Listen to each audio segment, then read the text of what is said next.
maintaining our dividend, we are re-examining forward spending plans.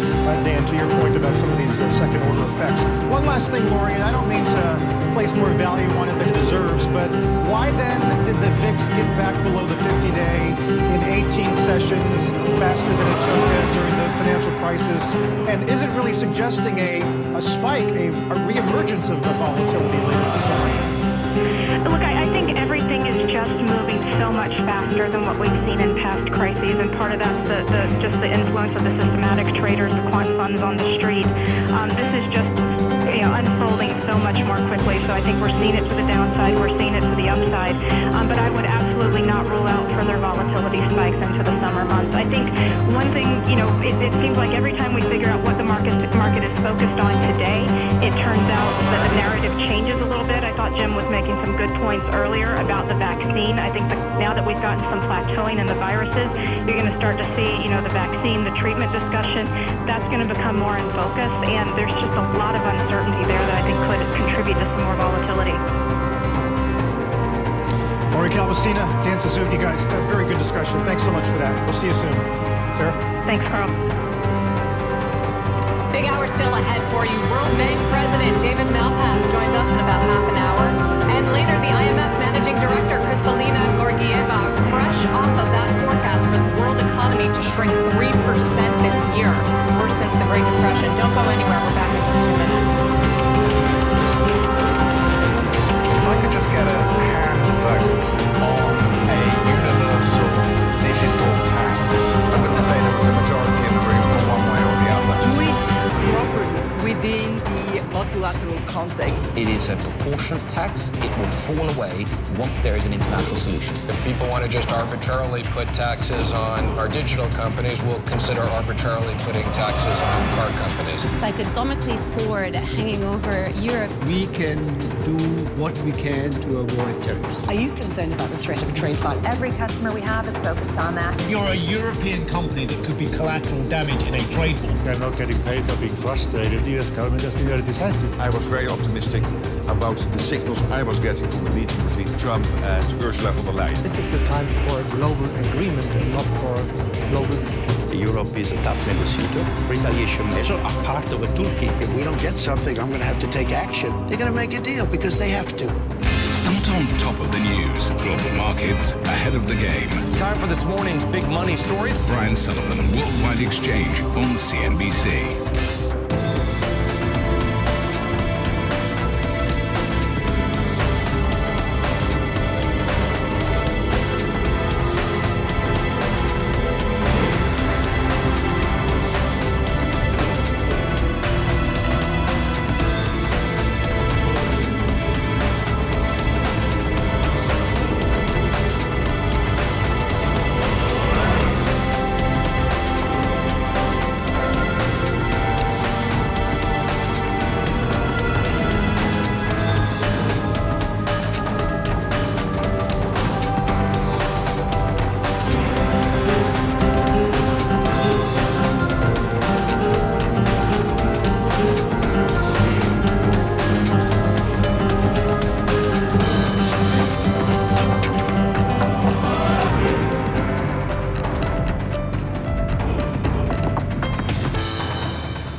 Squawk on the Street. I want to explore now the topic of aid to small businesses around the country, given the various programs that are available to them, and the question as to whether those funds are actually getting to those in need. And for that, we bring in Dave Dotson. He's Stanford University professor of management, also an investor or advisor to over 30 small businesses across the U.S.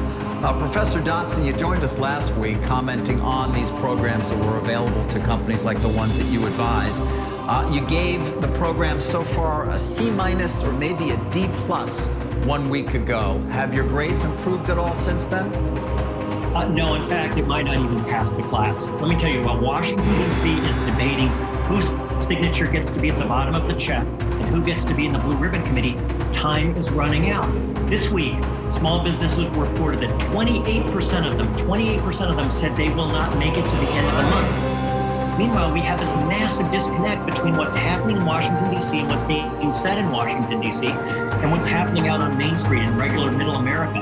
Look, I'll give you an example with the PPP. They said 75% of that money has to be used for payroll. Well, if they'd only asked small business, they would have found out that 50% of small business expense is for payroll. The rest goes to other uses.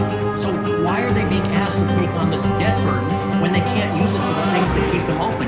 In fact, 30% of small businesses have said they're not going to apply to the PPP. Why? Because of the red tape. They don't trust the government, and the program doesn't line up with their expenses. And look, Apple might be sitting on $200 billion of cash, but that's not how it works in middle America.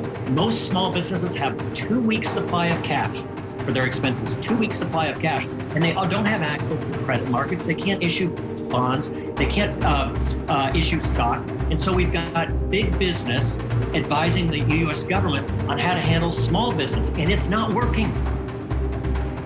Yeah, well, I know you're aware of about 31 companies that have applied. How many have actually gotten the funds that they need that you're aware of? Great question. One. And I can tell you this, all of them applied on day one. On Friday that it was available, they applied. One has their cash. And that's why, by the way, the SBA is reporting how many loans have been approved, but they are not reporting, interestingly, how many companies have cash. And that's the reason why. They don't have the cash. Professor, I'm also aware of something perhaps unexpected. There's been an increase in unemployment benefits. You need a certain amount of staff members to be able to actually apply for some of these loans or grants.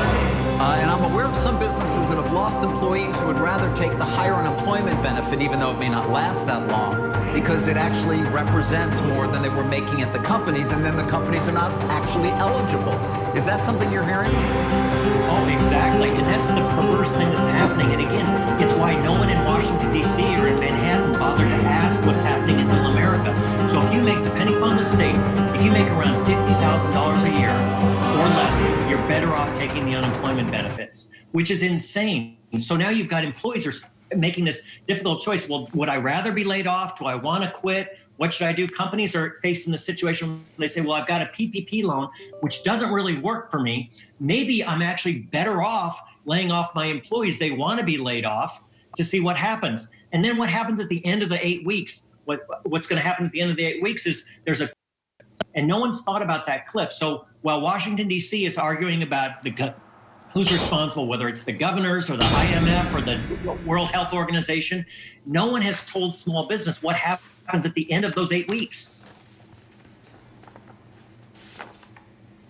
Understanding, David, that this is the bank's fault or the policymakers in Washington's fault when it comes to fast-tracking those loans into the hands of small business owners?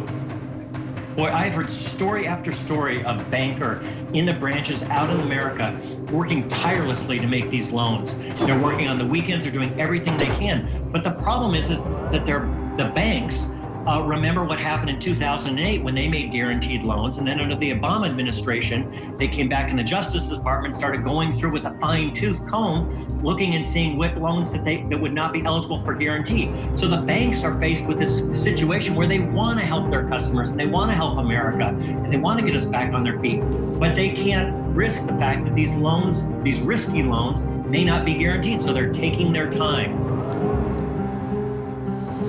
Well, what about the Fed's role here? Again, the Main Street lending program, the $600 billion that they're going to potentially ensure credit flows to these businesses.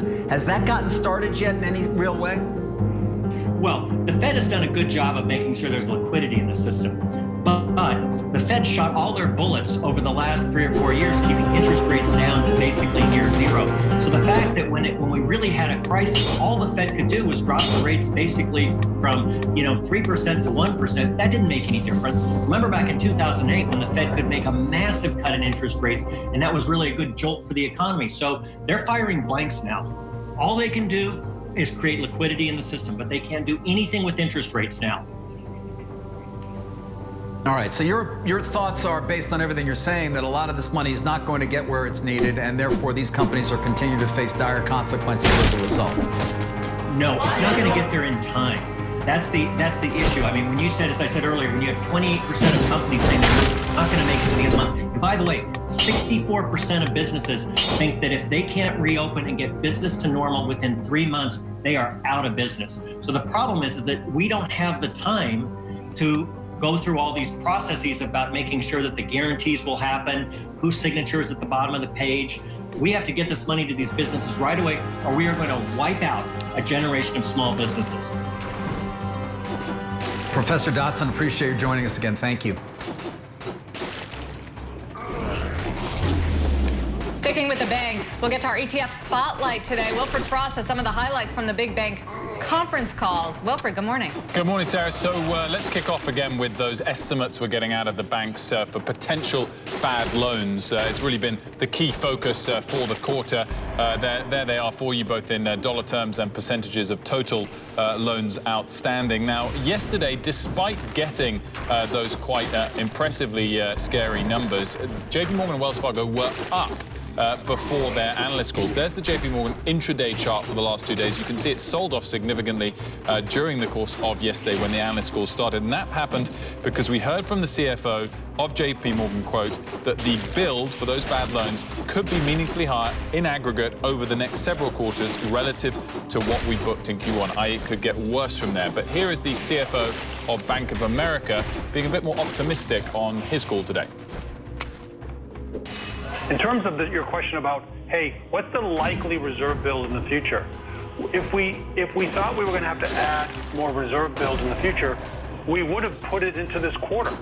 Now, when we get to the end of the second quarter, we may have a different view of the future. And so we may release reserves or we may increase reserves. The quality of our loan book won't change that much because that doesn't change that much in a quarter. We've been very focused on prime and super prime customer borrowers for many years now, so the impacts to us of all those inputs is going to be different. I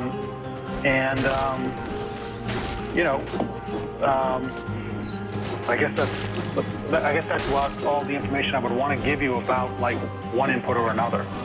Well, that hasn't helped the share price today. Bank of America, the worst performer of the banks that reported today, it's currently down 6.6%. Goldman Sachs, relative outperformer of the earnings releases today, 1.7%. We've got the XLF for you in terms of the broad banks index today, down significantly, 4.5%. For the week as a whole, we're looking at down 10% now for the banking index. Sarah.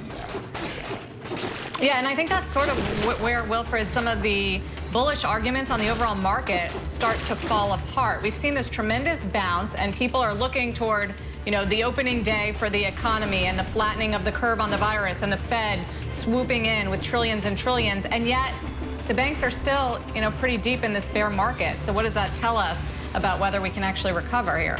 Absolutely. I think the tone from all of the CEOs is that if and when we do reopen the economy, perhaps a month or two later than the market's expecting, it will be piecemeal at best. And that is why they're having to increase provisions for potential bad loans, because they think some people won't be able to meet those gains. And I would point again, 2 or 3 of the banks year to date down over 45%, approaching that 50% decline, which kind of paints its own picture about what investors at least feel is the outlook for these banks. Wilfred, see you later. Thank you. American Airlines CEO Doug Parker joining us in just under an hour. Stay with us. We're back in just a moment.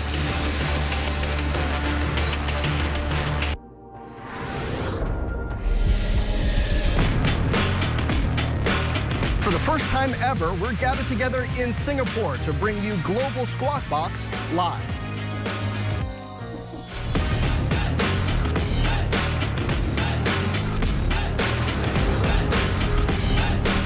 The depth of coverage, the depth of expertise, they've clearly done their homework on the topic, not just the people.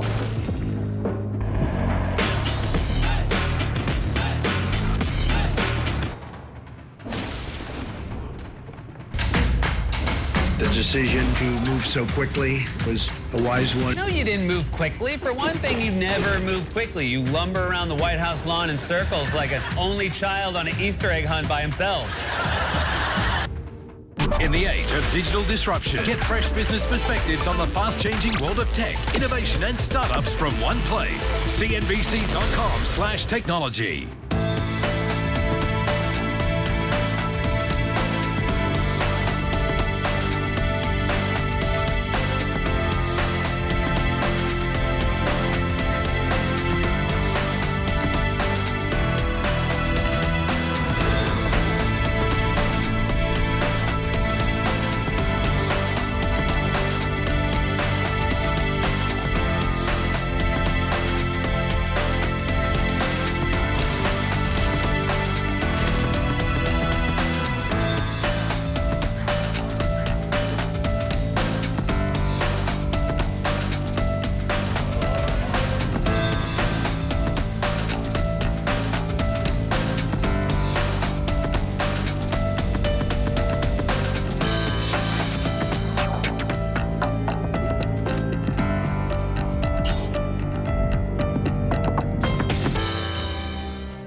Let's get to Rahel Solomon for an update on COVID-19 today. Good morning, Rahel. Hi, Carl. Good morning. Confirmed cases of coronavirus around the world have now gone above 2 million. This is even as the growth rate of new cases has slowed.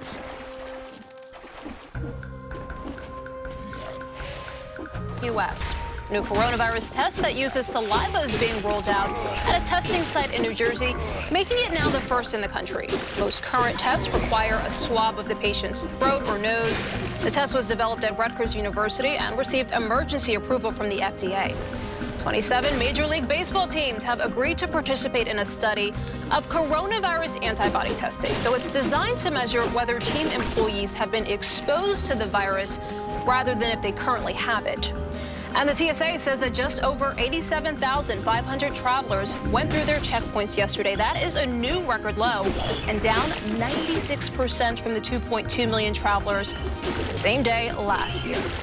And finally, a Kentucky family is breathing a sigh of relief after their 103-year-old matriarch survived her fight with COVID-19. Virginia Harris suffered a fever and nausea but did not have any respiratory issues. She says it just was not her time. As always, for more coronavirus coverage, you can head to our website, cnbc.com. Carl, I'll send it back to you. All right, Rahel, thank you very much. Session lows are pretty close. S&P's down about 80 handles, and the 10-year yield is at a new one-week low. When we come back, World Bank President David Malpass, just moments away. Don't go anywhere.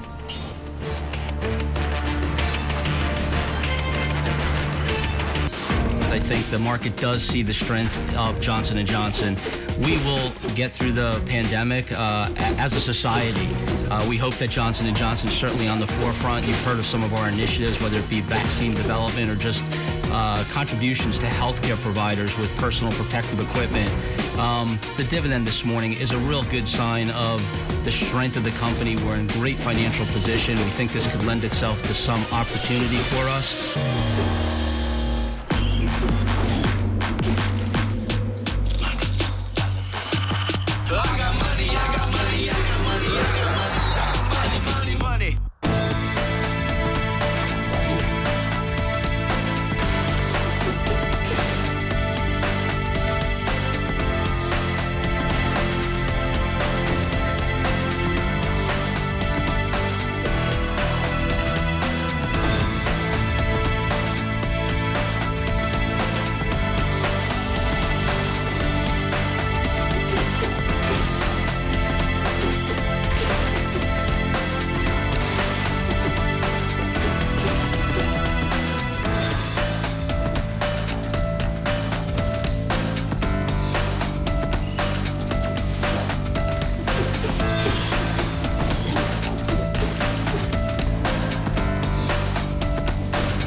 Back to this morning's market action with Joshua Pearl, the founder and chief investment officer of Hickory Lane Capital, formerly of Bronner Capital, and the author of 2 investment books. Joshua, thanks for the time today. Good to see you.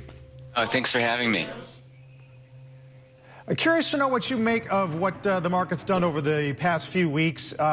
Was this about removing some solvency scenarios off the table, and now we're back to this grind of really trying to figure out duration of this economic cessation? Yeah, look, I think that's correct. You know, the Fed has inserted liquidity into the market. They're trying to prop up businesses that need help. They're trying to bail out companies that need some help, get people back to work, and I think that's very, very important. And I think, look, you know, the shape of the recovery is really a question mark here. And a lot of your guests talk about what type of shape this looks like, what's the right letter. I think we're all trying to figure that out. What's your best guess at this point, and how much of the obvious playbooks, whether or not you're bearish on things that require human-to-human contact, how much of those are played out? What kind of opportunities left there? Well, look, I think it's definitely upward sloping. I think the question is how long it takes for people to get back to work and what that looks like. You talked about the human-to-human element in certain sectors, so there's different letters for certain sectors right now. So I think when you think about theme parks, sporting events, things like that, retail where you have to have face-to-face contact, I think those will probably take longer to recover. But there's definitely going to be bifurcation in this market. Some sectors are going to perform and some are not going to perform. So you really need to pick your spots as an investor. And some of the spots that you've looked at include Charter and Northrop. You want to talk about your thinking on those 2 names at least? Sure. So I talk about Charter in the book. That's an investment that I've been involved in now for a little over 8 years when the new CEO, Tom Rutledge, got there. And I think what we've realized, you know, through this crisis is that the residential broadband network is very, very important. And we're all running on our residential broadband networks right now, and it's really become critical infrastructure. So Charter has access to capital. They're growing their broadband subscribers. And I'd say, you know, when you think about the way we think and act and spend our time, a lot of it is online, whether it's for work or whether it's for entertainment. So I think they have a long runway ahead. I think overall, you know, the market in general is, I'd say, bearish on cable because they're confused about what's happening with the video subscriber landscape.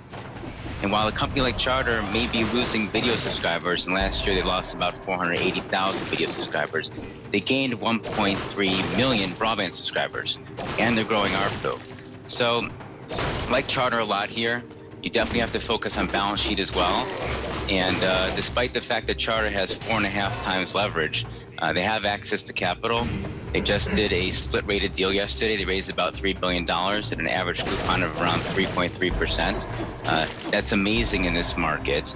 And I think if you look at their cash flow generation, they'll do about $20 billion or more of free cash flow in the next 3 years, and they only have $10 billion of debt due in the next 3 years. So, you know, look for them. Well, all that, Josh, all that one reason why the stock has actually performed relatively well, flat for the year. You know, before the crisis, we spent a lot of time, though, talking when it came to Charter and others, of course, who provide cable services, the threat from 5G eventually, being able to actually provide a broadband service wirelessly into the home. That's still out there, even if it has been perhaps delayed in some ways as a result of what we're dealing with right now. Right. So spent a lot of time on 5G. And we were hearing about this even 5 years ago. I think the issue is, what do the standards look like? You talked about the delay as well. It really is overbuilding the existing cable structure. It requires engineers and people on the ground to build that infrastructure. And I think overbuilding never really is a good value proposition for, say, a Verizon or an AT&T. We certainly saw it with Google Fiber in Kansas many years ago. And Google, who has, you know, unlimited liquidity, and they could spend a lot of money to hire the best people, they couldn't replicate what cable was doing. And so let's say 5G internet existed today. Well, one, how does it work? It can be cumbersome. I've seen a lot of videos on how it's tested and how it works. And then it's got to be a good value proposition for the customer. It has to come at a cheaper price, and it has to be a better product. So I think 5G, the way it's going to really work is it's going to be great for autonomous driving. It's going to be great for smart cities. But in the near term, I don't see it as a replacement for the traditional cable business. Josh, one of your tips and strategies in your Investing Like Pros points out that a lot of the returns were generated coming out of the financial crisis by buying out-of-favor businesses. Wondering how willing and how far you're willing to take that strategy right now. Carnival Cruise, for instance, CEO Arnold Donald joined us yesterday, said that 2021 bookings were looking strong. Is that the kind of out-of-favor business that investors should be looking at? Well, for me, I would look at a company, say, like an Aptiv. I talk about Aptiv in the book. They have an amazing CEO, Kevin Clark, and they're really aligned with secular growth opportunities in automotive, tied to autonomous driving, tied to safety, active safety. And a lot of the features in the automobile where Aptiv is aligned many years ago were like-to-haves, and now they're must-haves. And I think a company like a Carnival, which I'm not involved in right now, you got to think about the human factor, and we talked about that earlier. Are people going to be willing to go on cruises, and what does that look like?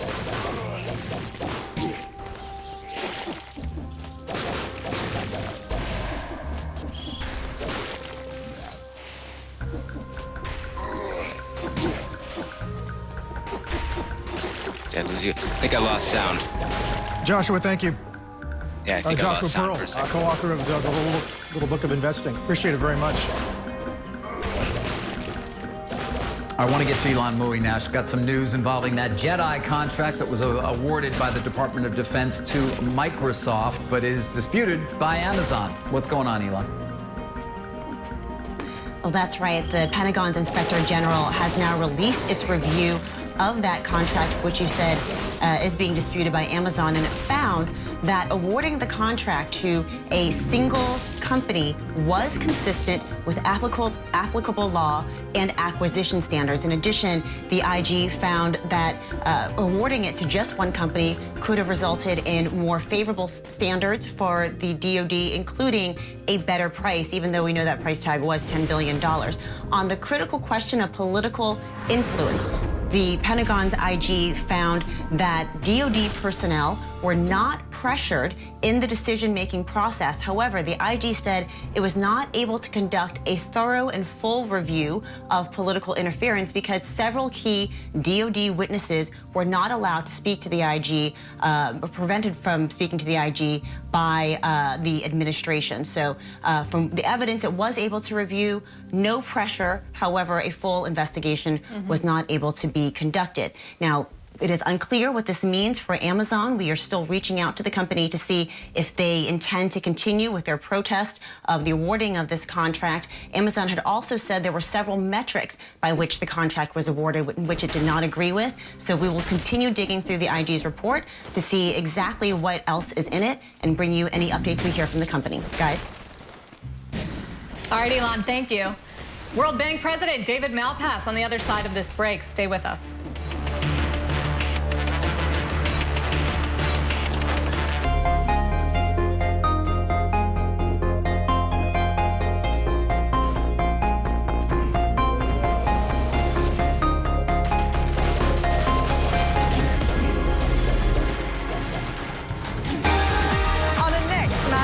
Asia. The chairman of Changi Airport Group, Liu Man Leong. We have to accept that this is a contagion that we have to fight. We have really prepared always a crisis management system. We just have to spend the time carefully. I always say never waste a crisis. I take the point that we must keep the morale high in a crisis. Just less is the better. Liu Man Leong, chairman of Changi Airport Group, on the next Managing Asia. Welcome, everyone, to the closing bell. It's the most important hour of the trading day. Do you think the volatility is going to stay with us? Minute by minute. What a crazy week it has been. Wilfred Frost, Sarah Eisen. Closing bell, weeknights on CNBC. Real trades. The stock was a $50 stock. Real debate. You have margin upside. This is a place to make some money. Halftime report on CNBC.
Big show continues this morning, and we'll talk with the World Bank President David Malpass in a little bit, along with the IMF Managing Director Georgieva, as headlines are flying from the IMF today regarding debt forgiveness around the world. Dow's down 641, and the two-year yield at a fresh 3-year low. Back in a moment.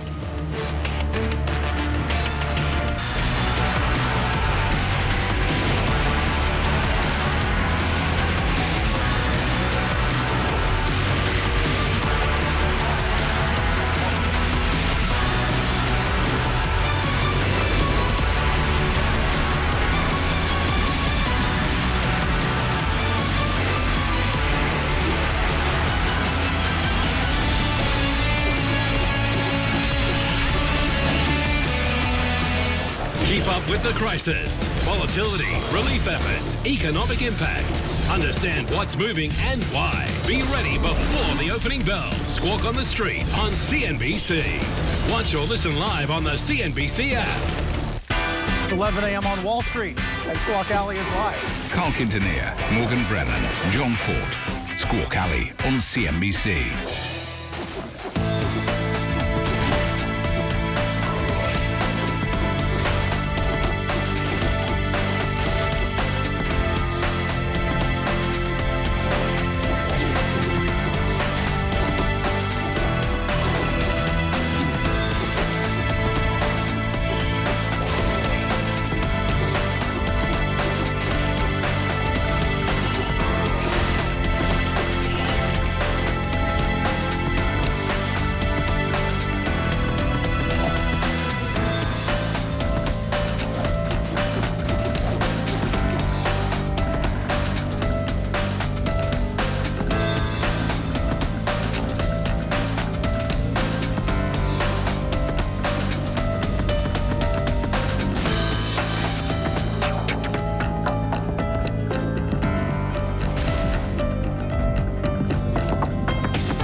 With us now on the World Bank Group's response to the global crisis caused by COVID-19 pandemic is David Malpass. He's president of the World Bank.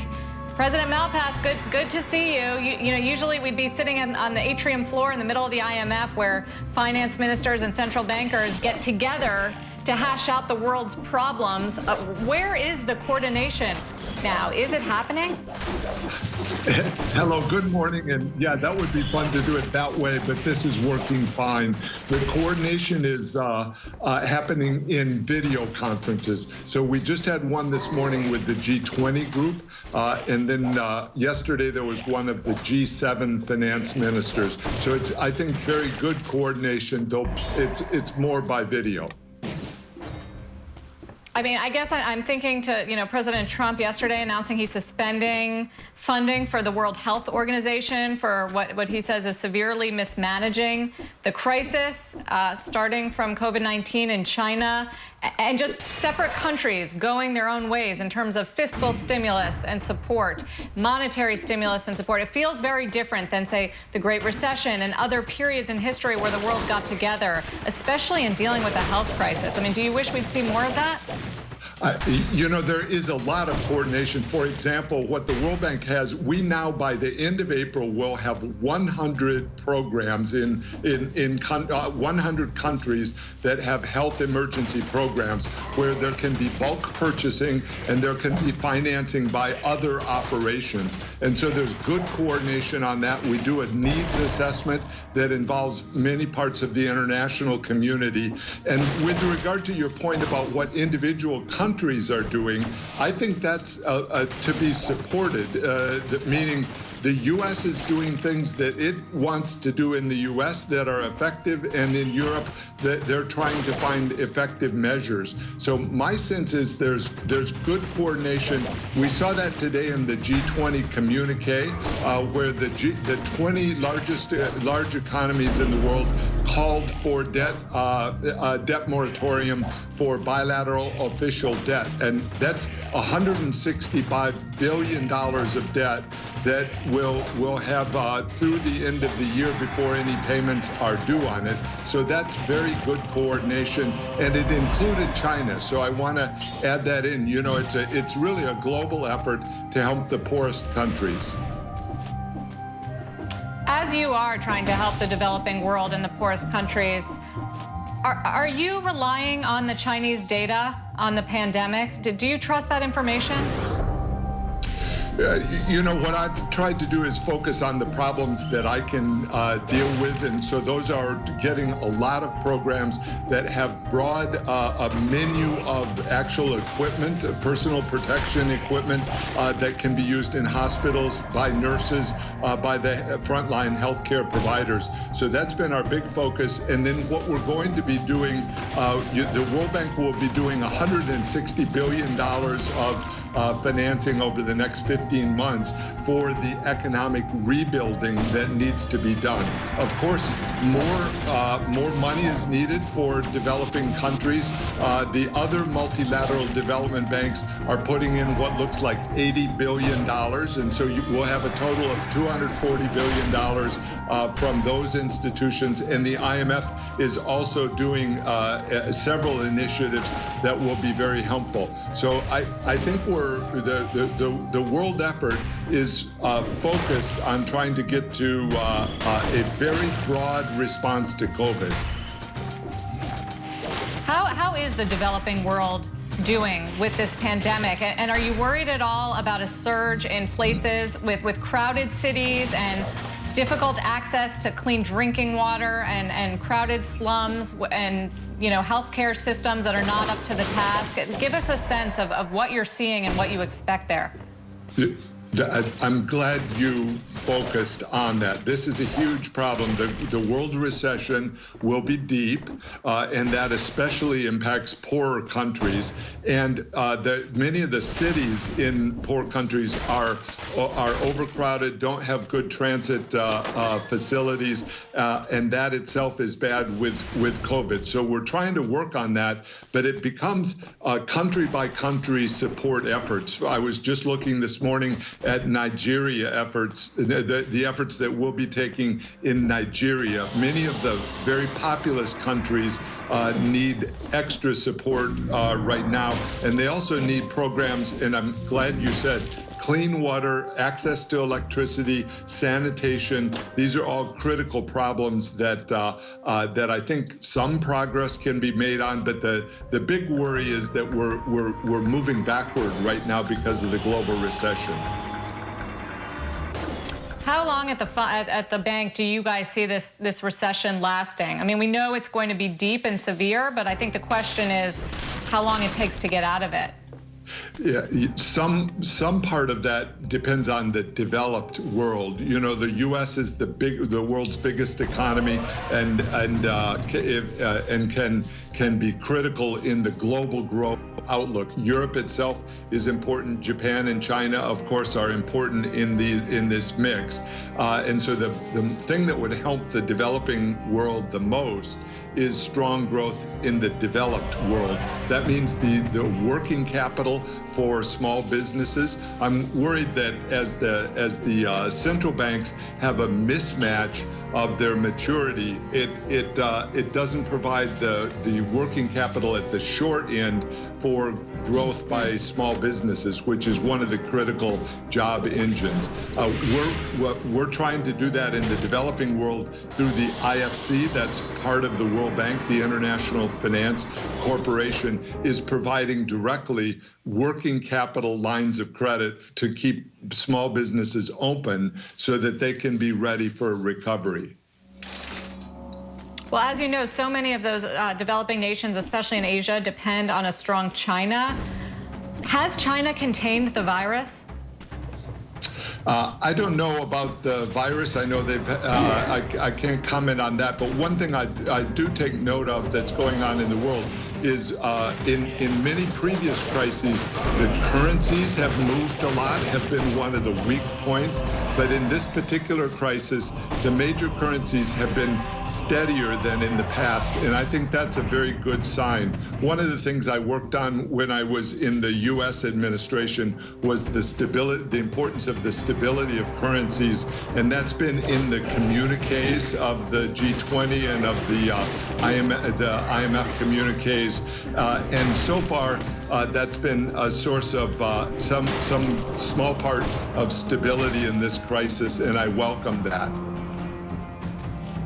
I wonder if your views have changed at all since going from the administration to the World Bank, which is so much more globally focused. There is this realization now that we are so dependent on the global supply chain and on China for critical things like pharmaceuticals and like medical equipment and supply, and whether that should be changed.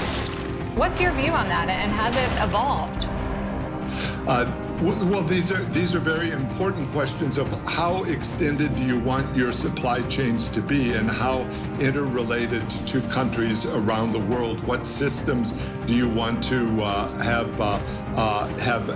be vital from your security standpoint, from your supply line standpoint? And so I think the world needs to think about what's the most effective system to be efficient from an economic standpoint, and also to be balanced from a security standpoint.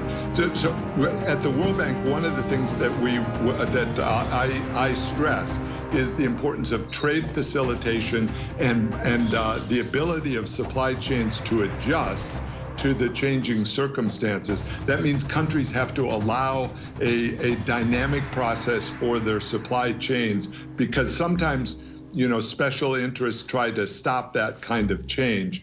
And so we have to let markets actually function even during the crisis now, and be ready for the rebound phase on the next side. Should the U.S. relax some of the tariffs that are in place against China and other countries in the middle of this global recession? I don't know about that, but I favor markets that function and are open, and that invite new suppliers when those can be brought in. And I think there is value clearly in having suppliers close to home, but I think there's also very great value in having China having had growth over the last 20 years or so, really starting in 1978. It's been one of the gainers in the world in terms of alleviating poverty, and that also is welcome. And I noted earlier, China's participating in this debt moratorium on debt service, and they're one of the biggest creditors in the world now, and so it's very welcome for the world to see China participating in that. David Malpass, thank you for joining us. Thank you. We appreciate the update on the efforts from the World Bank. Nice to be on. Thanks. All right, meantime, Sarah, the sell-off remains in place here. Dow down about 600. When we come back, we'll talk with American Airlines' Doug Parker about this historic agreement in principle with Treasury for industry aid in the airline business. Back in a moment.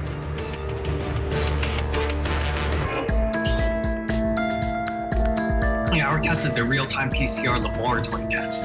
So currently, the test methodology is the only one that is approved by WHO. So certainly, once an individual has the infection within the first or second day, that will be true. So certainly, in some cases, the viral load may not be present in the first day, but certainly for early infection, this is definitely the gold standard in testing on a global basis. This isn't a sprint. It's a marathon. Man, what a performance.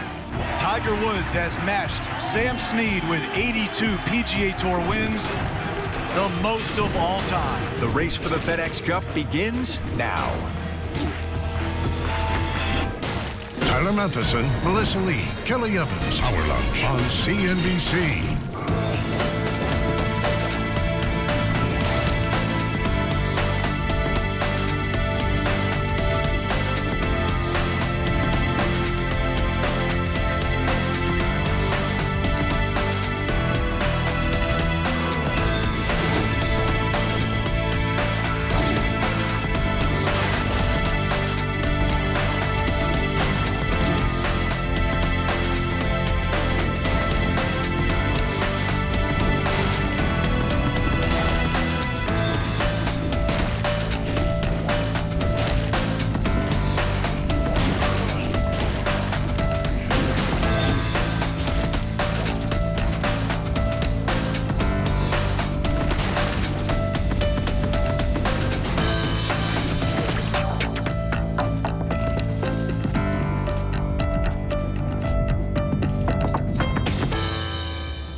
I'm Rahel Solomon. Stocks moving lower today with, as you can see, every sector in negative territory.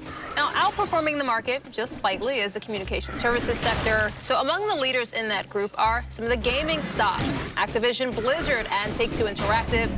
We also see Electronic Arts outperforming, though hovering between positive and negative territory, now up about 0.25% or 0.5% there.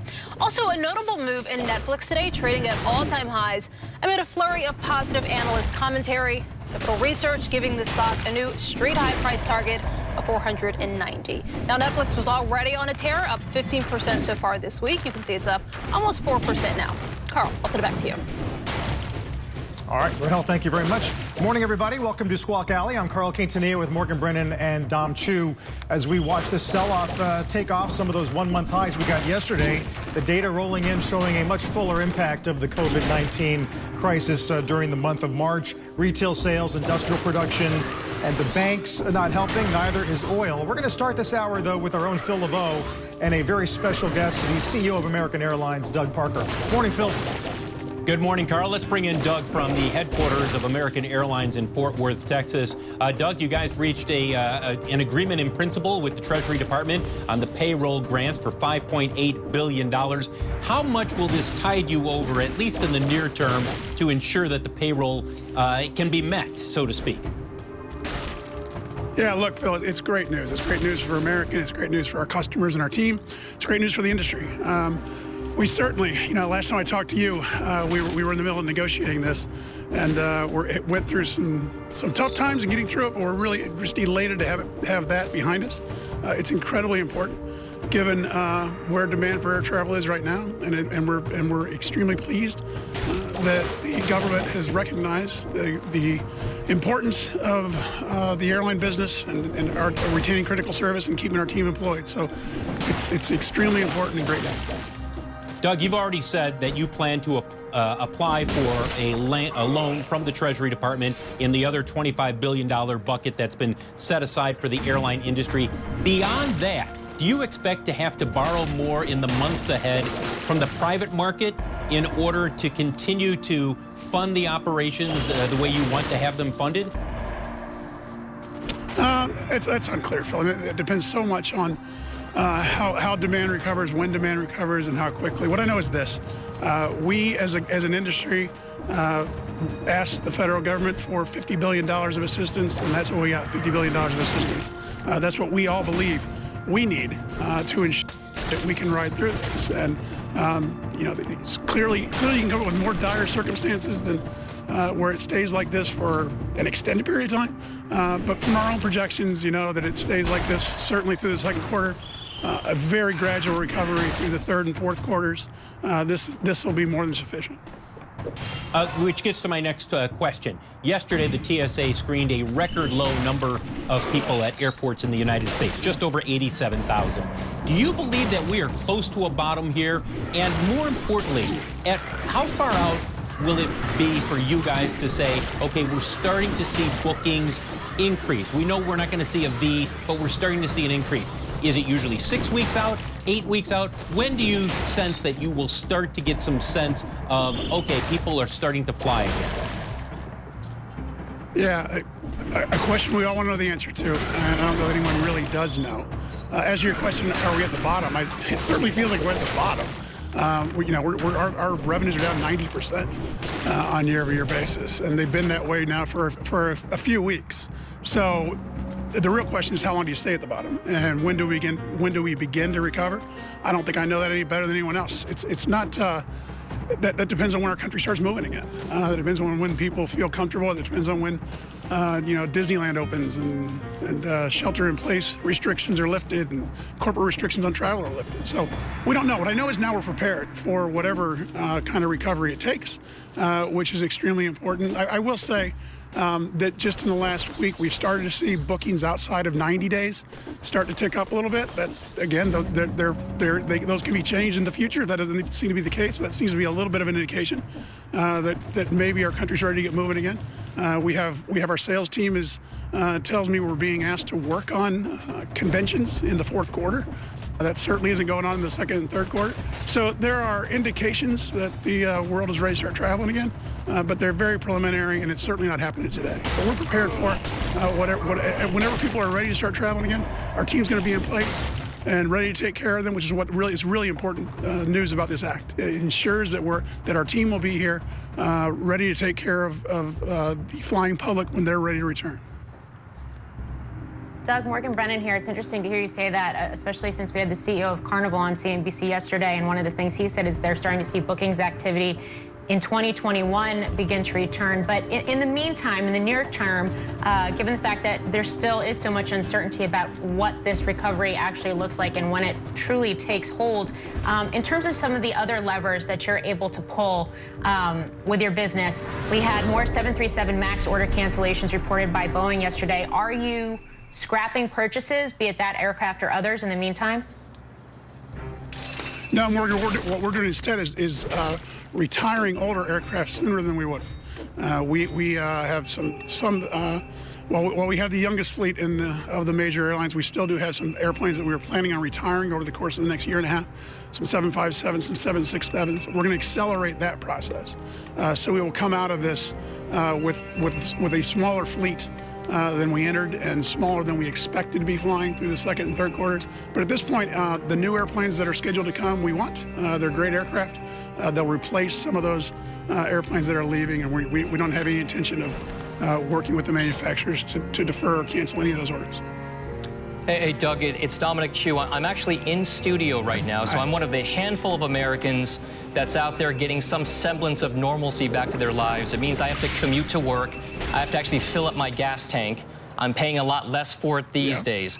Oil prices are down precipitously over the course of the past several months right now. How does it make you feel as an airline executive knowing that one of your prime costs is as low as it is right now and that you are not able to take advantage of it? And how exactly do you plan for those fuel costs going forward as well? Oh, yeah. Look, it certainly ameliorates the problem, but not in a very significant way when we don't have 90% of our revenues. And as a result, we're flying only about 20% of our schedule. So, but looking forward, we look to the forward curve. And we look to demand for oil. What I do believe is if this is a very slow rebound, you'll see oil prices not increase at a very significant level. I think that'll help. But that's not the real issue for us. The real issue is revenues and a return of revenues.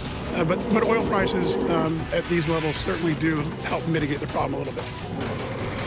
Hey, Doug, it's Phil again. You and I talked about this, I want to say about 2 or 3 weeks ago, and we were talking about what it takes to get people flying again, in addition to all the other stuff involving the economy. It really, you said it, comes down to making people comfortable to get back on the flight. And you're doing things like spacing people apart on aircraft, leaving the middle seat open as much as possible. Do you expect other steps to be taken, not only by you guys, but by the industry, in terms of, hey, do we hand out masks at the gate for people who want to wear a mask? What other steps do you sense may be needed as we work through this period of social distancing, yet getting back to our normal lives? Yeah, thanks, Phil. What we know is, as has always been the case, people need to feel safe when they travel, and we'll ensure that's the case. It's certainly the case today.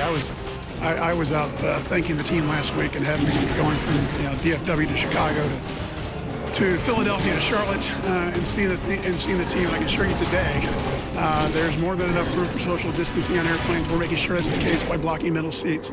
We're doing extensive cleaning of the aircraft, fogging of aircraft, things that I expect you'll continue to see.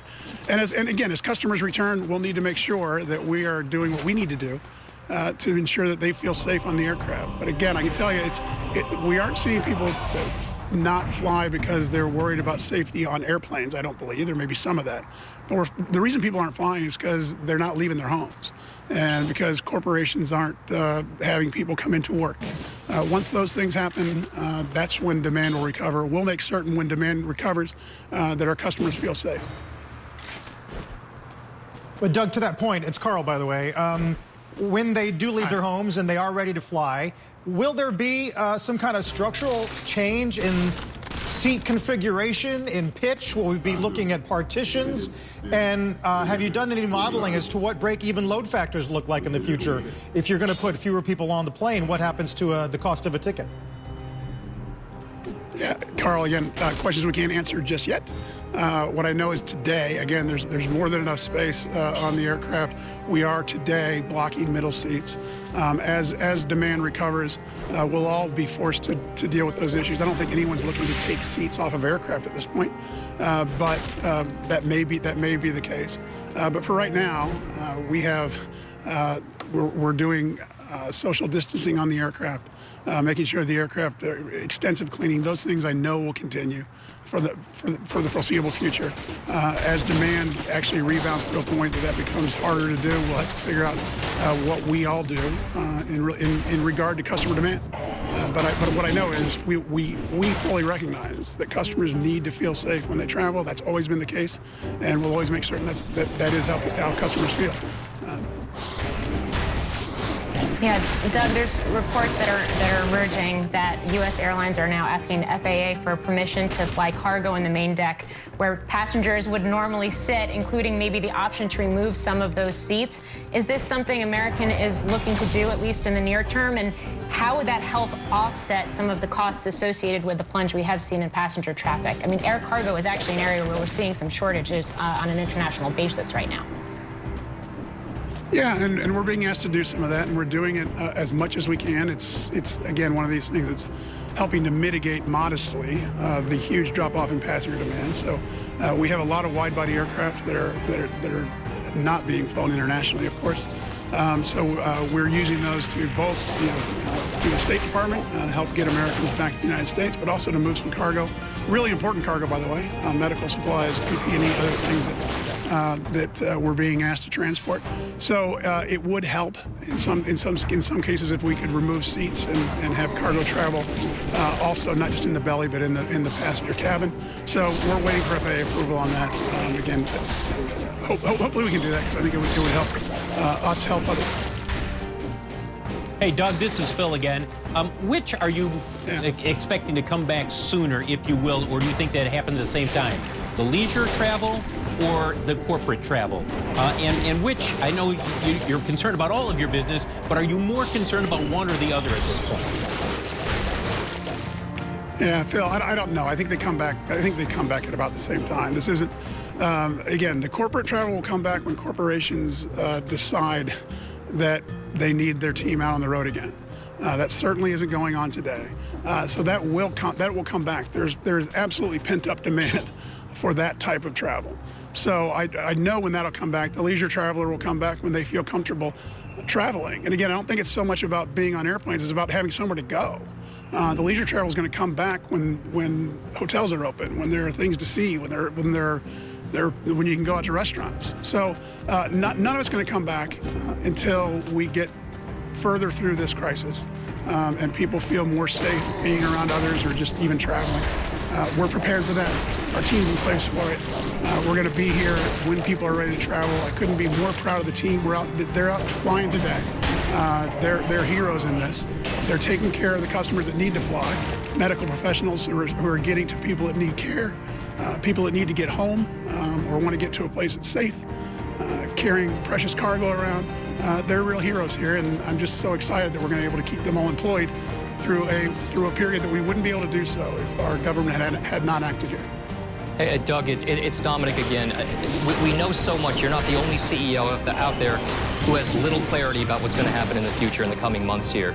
I'm kind of curious, though, as a CEO of a massive airline operation, what parts of your business do you feel that you do have a good handle on outside of the employment picture now that the government aid has come through? Where do you think that American is best positioned, and where do you think that it can execute well given the fact that 90% of your business is down? Price kind of inflation. We have to deal with the monetary inflation. And I think in the One down 6.3%. Not only are we hearing about loan losses for a credit card provisioning guy, but also if Americans are not out shopping, that is very likely to hit that credit card business. And we see that with Capital One falling on the day. Certainly a risk-off session, Guy. Certainly feels that way. Fascinating, Abigail, to see Adidas taking a bailout package yesterday. Talking of which, coming up next, we're going to have an exclusive interview with Margrethe Vestager, the European Commission Executive Vice President and Competition Commissioner, effectively, on what the EU is doing to help businesses during the coronavirus pandemic. That's next. This is Bloomberg.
Live from New York, I'm Bonnie Quinn, along with Guy Johnson in London. This is the European Close on Bloomberg Markets. Let's check in now on the Bloomberg First Word News with Ritika Gupta. Thanks, Bonnie. US factory output dropped last month by the most since 1946. A rolling wave of shutdowns due to the coronavirus outbreak crippled the manufacturing sector. Production slumped 6.3% in March. Car and truck production plummeted. It fell 28%. A report out today on the impact of the coronavirus on the oil market. This year, global demand for oil will plunge by a record 9%. That's according to the International Energy Agency. The slump will thwart efforts by the OPEC Plus coalition to contain the glut of crude. April will be the hardest hit month. Fuel use will shrink by almost a third. Republicans are ramping up efforts to paint China as the villain in the coronavirus pandemic. The Trump campaign sent out a fundraising email that accused China of lying about the outbreak. Senator Josh Hawley has introduced a bill that could make China liable for civil claims regarding the virus. And President Trump cut off the funding for the WHO. He says the agency took China's claims about the outbreak at face value.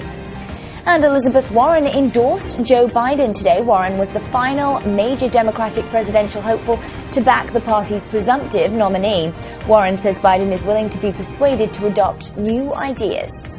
Global News 24 hours a day on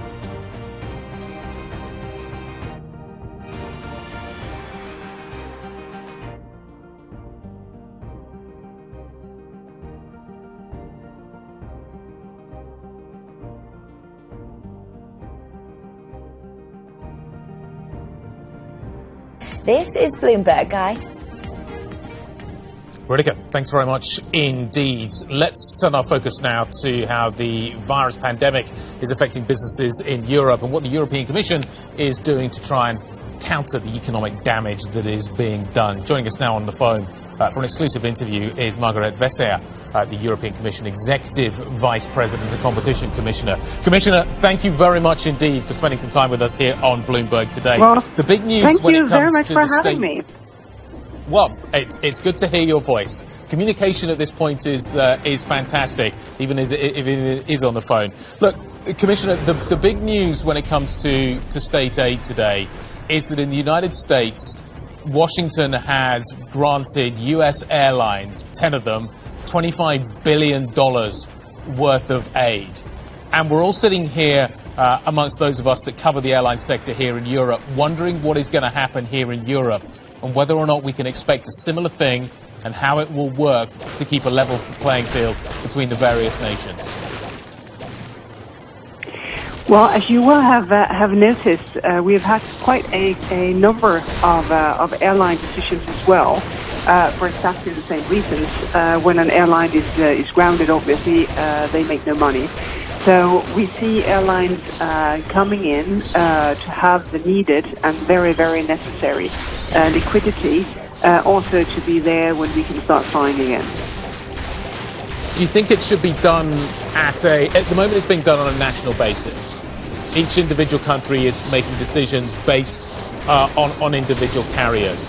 In the United States, it's going to be done at a federal level. I'm wondering whether or not we need something more clearly defined here in Europe as to whether or not one airline gets this aid and another airline gets that aid. For instance, the difference between France and Air France and KLM and Lufthansa. The Germans don't have a particularly big travel and tourism sector. Are they going to support Lufthansa more than other nations, for instance, will support their national carriers? Well, what we do when we take a state aid decision is exactly to make sure that when a member state wants to set up an aid measure, is exactly to make sure that they are in line. Of course, these aid measures, they're different because these are different airlines, they have a different structure, they're different size, they have different ports of call. So in that respect, our system allows for tailor-made assistance to what the airlines need, while at the same time sort of keeping broadly on track to having a single market that is less fragmented than what we would otherwise have had. What would you be pushing for, Commissioner? Is liquidity assistance better, for example, than direct state aid? And I'm not just talking airlines now, I'm broadening this out to all sectors, particularly tourism and entertainment. Well, it depends quite a lot on how long this will take. The first sort of wave of measures was, of course, liquidity. Enormous amounts of liquidity have been made available. It may be so that later recapitalization may be needed. And here we're just consulting on common European framework if that is needed in order to make sure that if member states would want to recapitalize businesses, that it's done in the same way, that we maintain a level playing field, that we try to limit the distortion of competition. Well, we've had quite positive response to that with member states, but it will take still some days before we're ready to launch it. You did turn a few heads with your interview with the FT a few days ago, in which you advocated for states taking stakes in companies in order to keep China from taking over some of those companies. Is that how you feel still a few days later, Commissioner? I think it's very, very important that we are vigilant because we have come into this health crisis in different points in time. We are suffering from it to a different degree in every point in time because things develop. You see some countries, they open, some countries are still deep in the crisis and people are really suffering. And that also means that in the economic recovery, some will be stronger before others have fully recovered. And that, of course, gives the risk that businesses may be vulnerable for a hostile takeover. And I think it's very important not to be naive in these days because a number of sectors, they are strategic, a number of sectors are indeed needed. And here I think it's important both for the businesses to know that the states can step in if they want to and if need be, but also for the potential people who want to do a hostile takeover, that we are vigilant and that we will use the tools that we have available. Commissioner, kind of picking up on that, you have in place at the moment a temporary framework that is allowing greater flexibility when it comes to the state aid rules to protect businesses that are being affected by the virus, to protect businesses that potentially could be subject to such a takeover. I'm wondering how long you see that temporary framework being in place, and when the sort of the temporary element ends, whether or not you see needed changes to the current longer-term framework when it comes to competition within Europe. Well, first and foremost, we have already changed the temporary framework once to enable more aid to coronavirus research, production, to make sure that businesses who change their production into, for instance, protective gear, that they can get a no-loss guarantee. Now we're in the process of changing it to enable recapitalization in a way that limits distortion of competition. But the entire framework is set to be in place until the end of the year. But of course, we will evaluate when we get on the other side of summer if it's needed to be prolonged. At the same time, we're in the process of looking into all our rules and guidelines in order to make sure that they are fit for purpose, because it's still a digital economy. It's still an economy where automatization, technology is changing not only how we produce, but also business models. And it's very important that competition rules are fit for that purpose. And that, I think, will be as relevant on the other side of the corona crisis as it was before. Commissioner, can I ask you a slightly bigger picture question? There is a lot of concern around the world at the moment within financial markets that Europe, the Eurozone, the EU is not getting its act together in acting in a common way in dealing with this crisis. The peripheral economies are not being given the assistance that they require. The debt mutualization is now necessary. Now, clearly, this is kind of within the bailiwick on the other side of the road of the European Council. But nevertheless, do you think Europe needs to have more solidarity right now than is currently being demonstrated? Well, I think it's very important to see how it has changed over the last weeks, because it was quite disheartening to see sort of the first response, because there every member state turned inwards. That has changed a lot. If you take what comes from the ECB, the result of the Eurogroup meeting last week, sort of the reinsurance of short-term unemployment, the Kurzarbeitsscheme that we called SURE, the support for businesses as such, you see that it's sort of a solidarity that's emerging, and everyone realizes that this is a very, very different crisis from the financial crisis, because you do not have the moral hazard as you had. This is something that could have happened to anyone, being north, south, east, west. And I think that is the important point, because in Europe we really need each other to come together, because then we can weather this crisis and come out on the other side with a restructured economy, living up to our ambitions about greening our economy, being a climate neutral continent, and making the best use of digital technology. And that I see emerging from a very slow start, but definitely, and still much, much better than what you saw in the first weeks and months after the financial crisis. Commissioner, on that note, we are going to leave it. Thank you very much indeed for your time. We greatly appreciate hearing your voice here at Bloomberg. Margrethe Vestager, the European Commission Executive Vice President. Thank you. Let's take a look at how European equity markets are trading. We're heading towards the close this Wednesday. A negative session, a very negative session, as you can see when it comes to the DAX in particular, down over 4%. Oil and gas and the banks under pressure. The close is next. This is Bloomberg.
Commodity investing is more than buying gold and oil. From coffee and corn to cattle and natural gas, many sectors drive the commodity markets. And the Bloomberg Commodity Index covers them all. With exposure across 23 traded commodities, Bloomberg is the standard for diversification in commodity markets. With full transparency, measure and monitor your investment performance against the benchmark used by commodity professionals globally. More than gold and oil. The Bloomberg Commodity Index.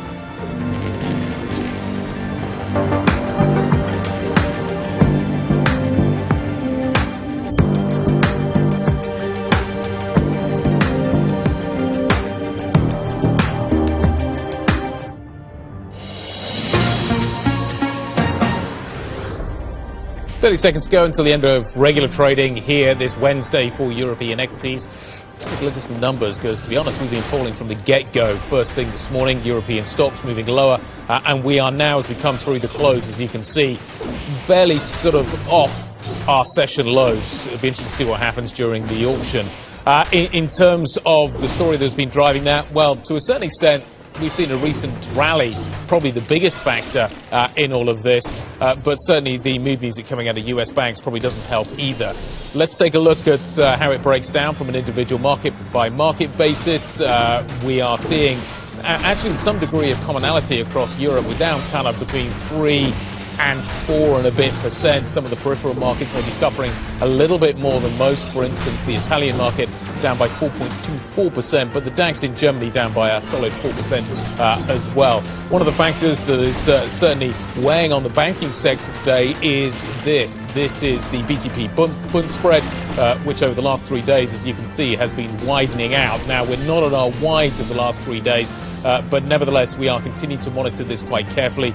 We've come up over the last couple of days from kind of the 200 basis point sort of level to 235. I don't think we're at any kind of level that we need to start panicking about here, but certainly the market is getting a little bit nervous about the lack of solidarity when it comes to the Eurozone. In terms of the breakdown from a sector point of view, let's take a look at the GRR. As you can see, the oil and gas sector, unsurprisingly, given the move that we've seen to the downside in the Brent contract today, is under pressure. And we're certainly seeing some of the banks under pressure as well, reflective in part of what is happening over in the United States, but also the kind of the core periphery move here in Europe is certainly going to be a factor for Eurozone banks. The defensive bias is back, as you can see. The food sector is trading higher today, the healthcare sector trading a little higher. You can see retail actually not doing that badly relative to what we've seen over in the United States. That is a little bit of a surprise, given some of the poor numbers that are being posted over there. And just finally, some of the stocks that are maybe worth paying attention to. I bring you Total, the French oil company, just as an example, really, of some of the losses that are being posted. And we're back to buying back some of the food delivery companies Ocado trading at 15.49, up 4.3%. And then the insurance sector under a little bit of pressure as well. Hiscox may be under the microscope right now. Business interruption insurance was sold, then it wasn't going to be paid out. And now a number of companies and institutions are maybe banding together, maybe to refocus Hiscox's attitude towards that business interruption insurance. And the market maybe not liking that news. 730, the stock down by just over 13%. Bonnie?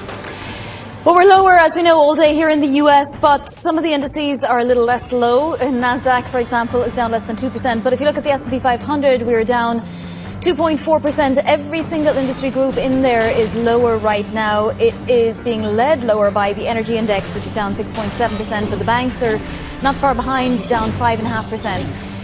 As you can see, 66 basis points there on the 10-year yield. We got a raft of really, really tough data this morning, from retail sales to home builders' expectations and lots more. Not that we weren't anticipating all of it and more.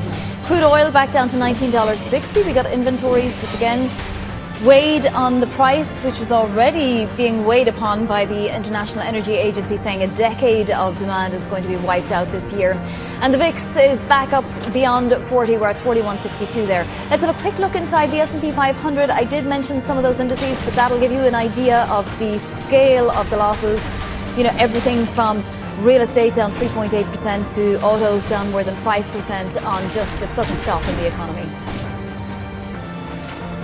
Okay, let's take a look at what is happening in Germany. Germany now likely to extend most restrictions on public life into next month.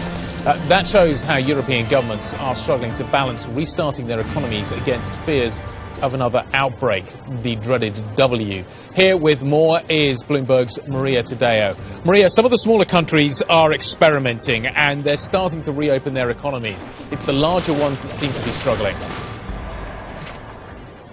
Yeah, exactly. And you can see why, Guy, because they have to deal with much bigger populations, and they also have to deal with a bigger risk of seeing the coronavirus almost spread for the second time at a time where it's still hospitals and medical personnel are still under a lot of pressure. And you also have to factor here, and this is what we heard from the European Commission today, that the moment you end the deadlock, you're going to see an increase in the number of cases. This is inevitable. This is unavoidable. But what you should really take into account is that you need to have testing capabilities and you need to have supplies. And that is a big question mark at this point. We have seen countries like France, Germany, not so much. They've been good at this, but looking at Italy, Spain, and so on, really struggling to have masks and really struggling to have all the equipment they need to have the labor back at work. What you are seeing also adding to that is the fact that there is a very real economic pressure. We're already seeing some very grim numbers come out of private forecasts, but also the IMF. And there is a pressure or a sense of urgency to get these economies going back to work too, but it's a very, very difficult balancing act. Right, and along with that, Maria, as crazy as it sounds, we have Brexit talks, trade talks restarting today. How on earth are the parties managing? Well, this is, Bonnie, a big question mark, because you have to really factor here that Michel Barnier, who leads the negotiation on behalf of the EU, had coronavirus. He was off for weeks as he was trying to deal with the disease. At the same time, the UK Prime Minister also got the coronavirus, and, he's still getting back in good shape. So this is clearly not a normal negotiation to the extent where the two sides don't actually meet in person, where the London team cannot come to Brussels, the Brussels team cannot go to London, and there is almost zero physical negotiation. And this is something that we hear of many times, that a negotiation this big that is really going to shape a trade relationship for so many years to come, you need to do in person. Video conference does pose a number of issues. Now, the speculation that we hear from the European side is that inevitably there is going to have to be a petition for an extension to the transition period, just purely because the logistics are not there to hit the deadlines. And you have to keep in mind that for Boris Johnson, come June, he's going to have to make that decision whether or not he wants to extend the transition period or not. Officially, still, the UK line is that they don't want to do this. They still want to get this trade deal done before the end of the year. But you can see why the logistics and the fact that these two sides are not really simply able to do business as normal because of the circumstances are making this very difficult. Boris Johnson certainly seems to be getting a great deal of political capital at the moment. It's going to be interesting to see how he ultimately ends up spending that. Maria, we're seeing the BTP's Bund spread widening out again. Are people starting to worry in Brussels? Well, look, yes, and when you're seeing the move today, this is around the 2% threshold, so it's not critical. It's not a crisis level where you really do start to wonder where Italy is going to be shut off from the market or not. It's really not that level, but it does show that there are jitters in the market. It really does show that there are concerns about whether or not the country is going to be able to take that ESM deal that has been agreed. So far, there has been no mention of Corona bonds, of joint debt, and we know that the Italian Prime Minister has said repeatedly that he's going to put up a fight next week when he meets with other European leaders, because what he is seeing right now on the table, which is just a credit line, no conditionality, but just a credit line, is not good. And this is what the market is hearing. There are two things. The data for Italy is probably not going to be good. We have seen already predictions of a very severe recession, probably a lot more debt that will be piled onto what is already a big debt pile, and the politics of this, which is very tricky. If you listen to the Italian media reports and just the public conversation, you really do see that the ESM has been vilified to such an extent that I just don't see how at this stage they can sell this to the Italian public and actually pretend that it's a good thing. Yeah, Maria, how long can we count on Europe maintaining a unified, public response? At some point, countries are just going to have to look after themselves, right? Yeah, they will, and at this point, what the Italians rely on really is the European Central Bank. And a lot of the traders that I spoke to today did say that perhaps the recent move that we saw today approaching the 2% has to do with, technicalities in terms of what the European Central Bank is buying, and that ultimately they will break that fragmentation. They've already moved to avoid a fragmentation in the spreads, and this will correct itself. Having said that, it's not just good enough for a country like Italy to just rely on the central bank. There was a lot of hype placed into actually significant stimulus to European countries really sharing the burden of this. But this is not what we're seeing at this stage. And that is, I would guess, what the market will start to worry from a few weeks from now. Just how sustainable is this debt pile really going to be over the long term? And is the ESM, if it gets approved, and that is a big question mark, is that going to be enough? Maria, thank you so much for reporting these days. Maria Tadeo there with us from Bloomberg News. Let's check in now on the Bloomberg First Word News with Ritika Gupta. Thanks, Bonnie. Billionaire Bill Gates is criticizing President Trump for cutting off funding to the World Health Organization. Gates calls the president's move dangerous during a World Health crisis.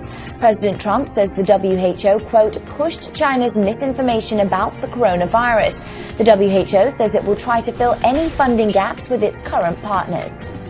The U.S. military is bracing for a long fight against the coronavirus. The Defense Department has frozen most forces in place overseas, stopped troops and their families from moving to new assignments, and cut back access to the Pentagon.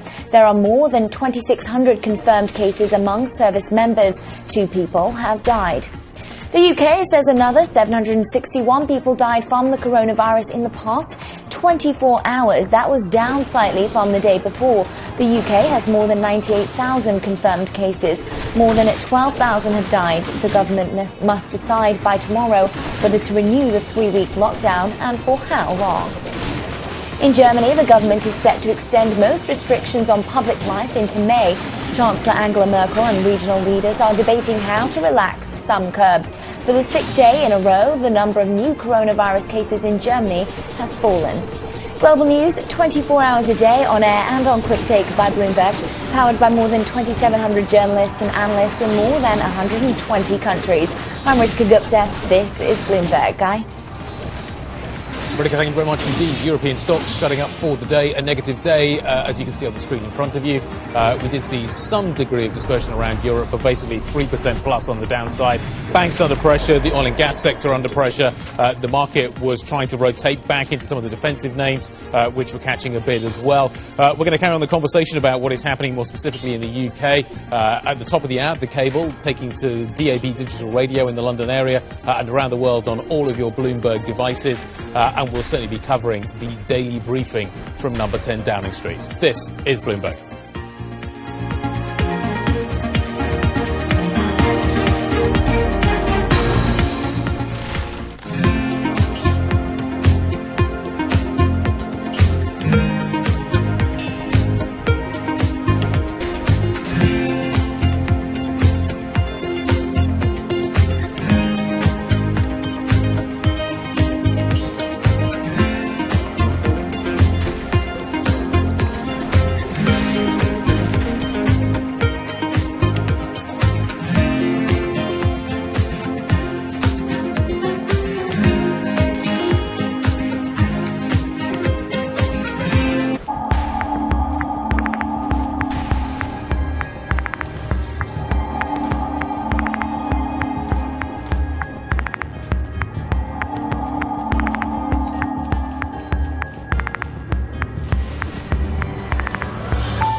I am David Weston. Bloomberg Television is reinventing one of the most iconic brands in financial television for a new audience. Join me to see the news program for the clever investor. This is Bloomberg Wall Street Week.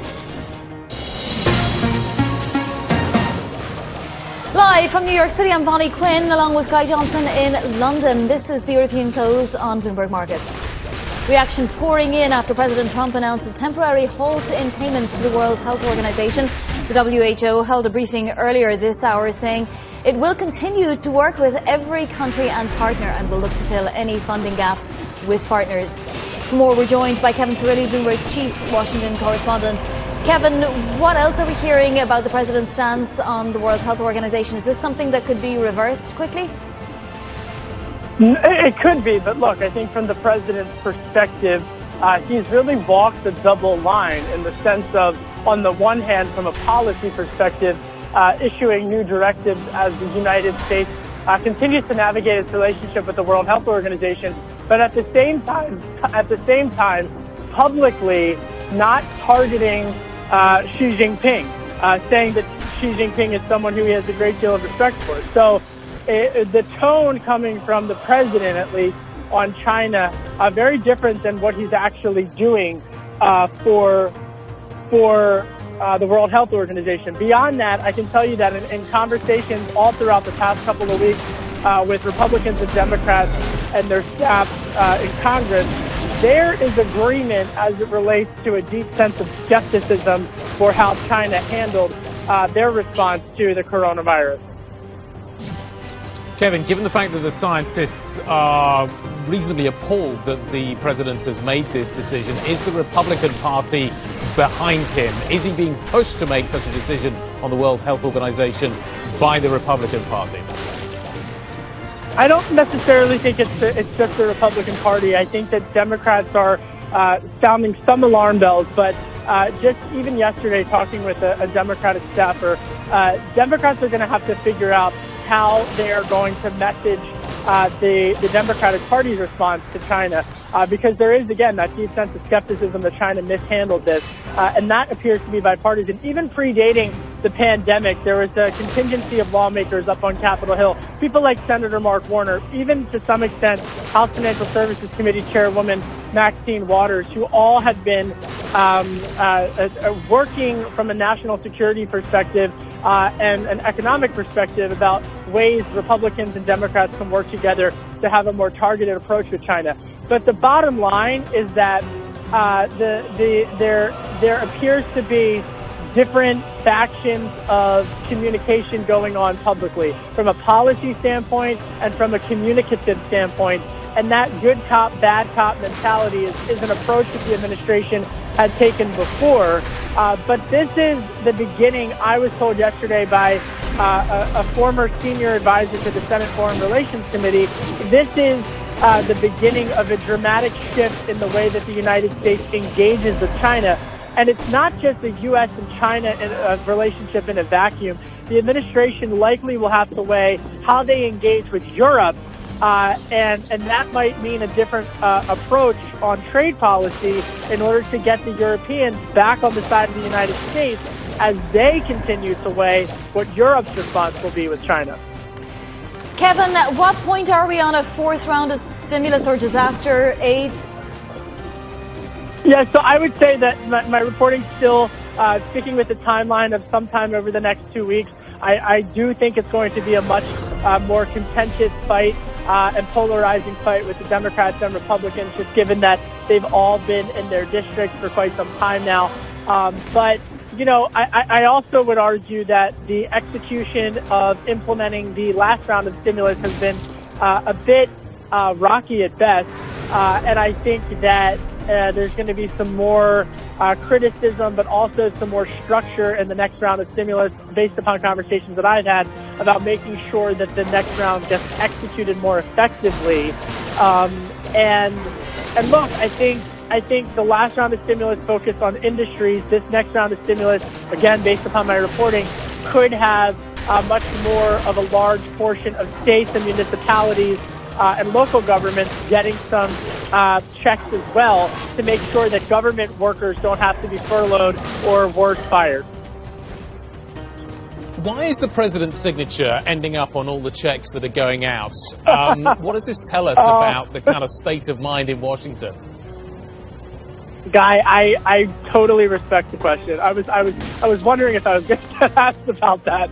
Look, I mean, I think it shows the state of mind that this is a president who wants to make sure that when people are getting their checks, that they know who sent them to him. And so, you know, look, I think it's an illustration and a sign of the time. So, Kevin, yeah. That was diplomatic, right? Absolutely. Go for it, guys. Sorry. Yeah, no, I think that wraps things up. Kevin, thanks very much indeed. Greatly appreciate your time as ever. Stay safe, my friend. Time now for a Bloomberg Business Flash. A look at some of the biggest business stories in the news right now. The Pentagon's Inspector General has cleared Microsoft's $10 billion cloud contract with the DoD. The watchdog found no evidence to support Amazon's claim that the White House interfered in the controversial Jedi decision. Still, the report noted that the White House's limited cooperation in the investigation is worth bearing in mind. US House Builder sentiment story has plunged in April to the lowest level in more than 7 years. The coronavirus pandemic kept potential buyers quarantined, of course, plus it paralyzed construction in much of the country. Occidental Petroleum has opted to pay Warren Buffett in shares rather than in cash. Oxy will use stock worth around $257 million. They'll be used to pay the dividend Berkshire Hathaway is now owed. Berkshire invested $10 billion in Occidental last year to help fund its takeover of Anadarko Petroleum. That deal, of course, went sour, and Oxy is trying to preserve its cash as a result. And that's your latest business flash. This is Bloomberg.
London, I'm Guy Johnson with Bonnie Quinn over in New York. This is the European Close on Bloomberg Markets. It is time now for our stock of the hour. Over to you, Taylor Rose. So our stock of the hour today is PVH. They are leading the retail decline today. This is after the March sales data really showed the worst decline ever as the coronavirus keeps shoppers inside. Take a look at a 1 year. chart of this stock because it's been one of the worst performers, plunging 73% from the recent January high to the bottoming out March 23rd. Then it jumped 70% on the rally off that bottom, and then today dropping an additional 14%. So this has really been a bellwether of some of the extreme sentiment that we're seeing in this space. The biggest problem, as we know, is their portfolio of brands, Calvin Klein, Tommy Hilfiger, Izod, the big exposure to the department stores. As you can see there, 44% of the sales are retail. 51% of their sales are wholesale. Flipping up the board again, I want to take a look, sort of broadening out from the numbers that we got this morning. This all comes, of course, on the retail sales data. A 51% plunge in clothing sales, really far worse than any other category there, as you can see. Flipping up the board again, you are seeing that PVH drop in sales and the drop in the stock really makes sense when you take a look at some of the retail outlets that have been hit the hardest. JCPenney, Macy's, for example, down 65% each just in the last 2 months. Vonnie. All right, Taylor, a tough time for beleaguered retail, particularly certain pockets of it. Thank you to Taylor Riggs there with our stock of the hour. Coming up in the United States, we have Balance of Power with David Weston, not only on Bloomberg Television and on Bloomberg Radio. Among his guests today, Samantha Power, former U.S. ambassador to the United Nations.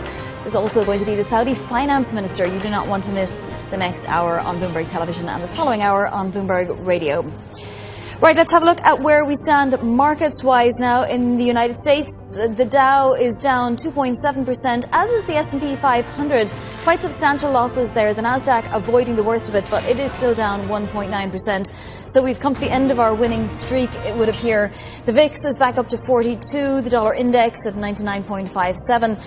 And the yen at 107.46. Of course, oil is back down to $19.45 a barrel. Can't catch a bid, as they say. We should point out that all of the sectors in the S&P 500 are lower, but we've had a raft of difficult data today. We had a huge build in oil inventories. We had a raft of economic data that were just miserable. The advanced retail sales for March down 8.7%. Even ex-autos and gas, we were down 3.1%. But then later in the morning, we got industrial production. That was down 5.4%. Empire Manufacturing came in with a reading of minus 78.2, the worst ever reading for New York area manufacturing. And then, of course, we got to the home builders sentiment, which was really in the toilet, as they say, coming in at 30, the worst since the middle of 2012 now for home builder sentiment. But that, along with all the other sentiment indicators, is just keeping track with the economy at a sudden stop. Stay tuned. Balance of Power next. This is Bloomberg.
Do you really want that critical firm to have problems financing? And so what we're seeing now is a lot of precautionary pre-funding where firms with the stronger hands are getting the cash while they can. And it's going to make it more difficult for the weaker hands.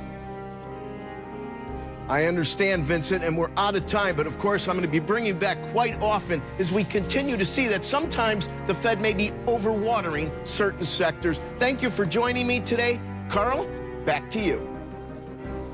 All right, Rick, good discussion there. Our Rick Santelli.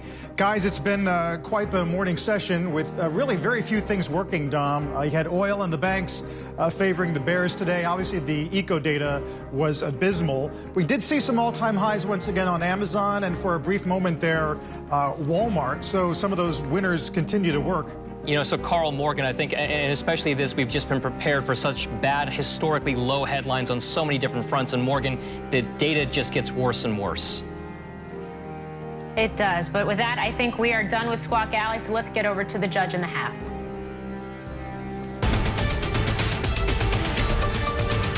Morgan, thanks very much. Our breaking news coverage of the markets continues right now. I'm Scott Wapner. Good to have you with us. This is the halftime report.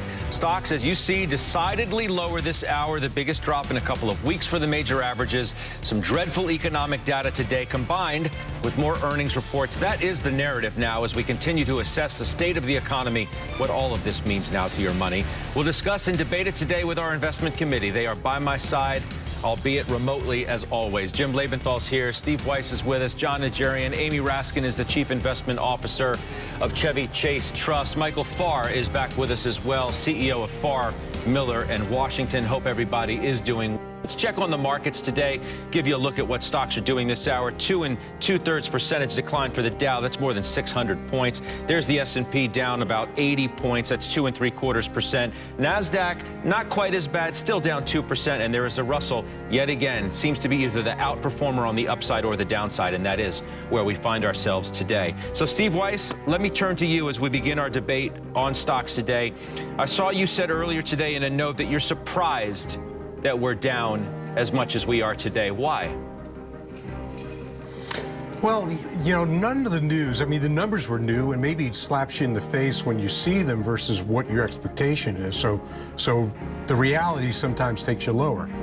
Look, we had so many pundits and strategists come out and say, I'm so bullish now, or I'm more optimistic, etc. It brought some weak hands into the market. So I'm not surprised that we've sold off a little bit. That's the kind of market we're in. But I'm surprised we took it down this much. However, if you look through it, the stocks that you would expect to outperform, at least what we've been talking about on the panel, are the large cap tech companies, the growth names. What's taking it down are the financials, energy companies, and the like. So it's really a tale of two markets, as it's been for some time.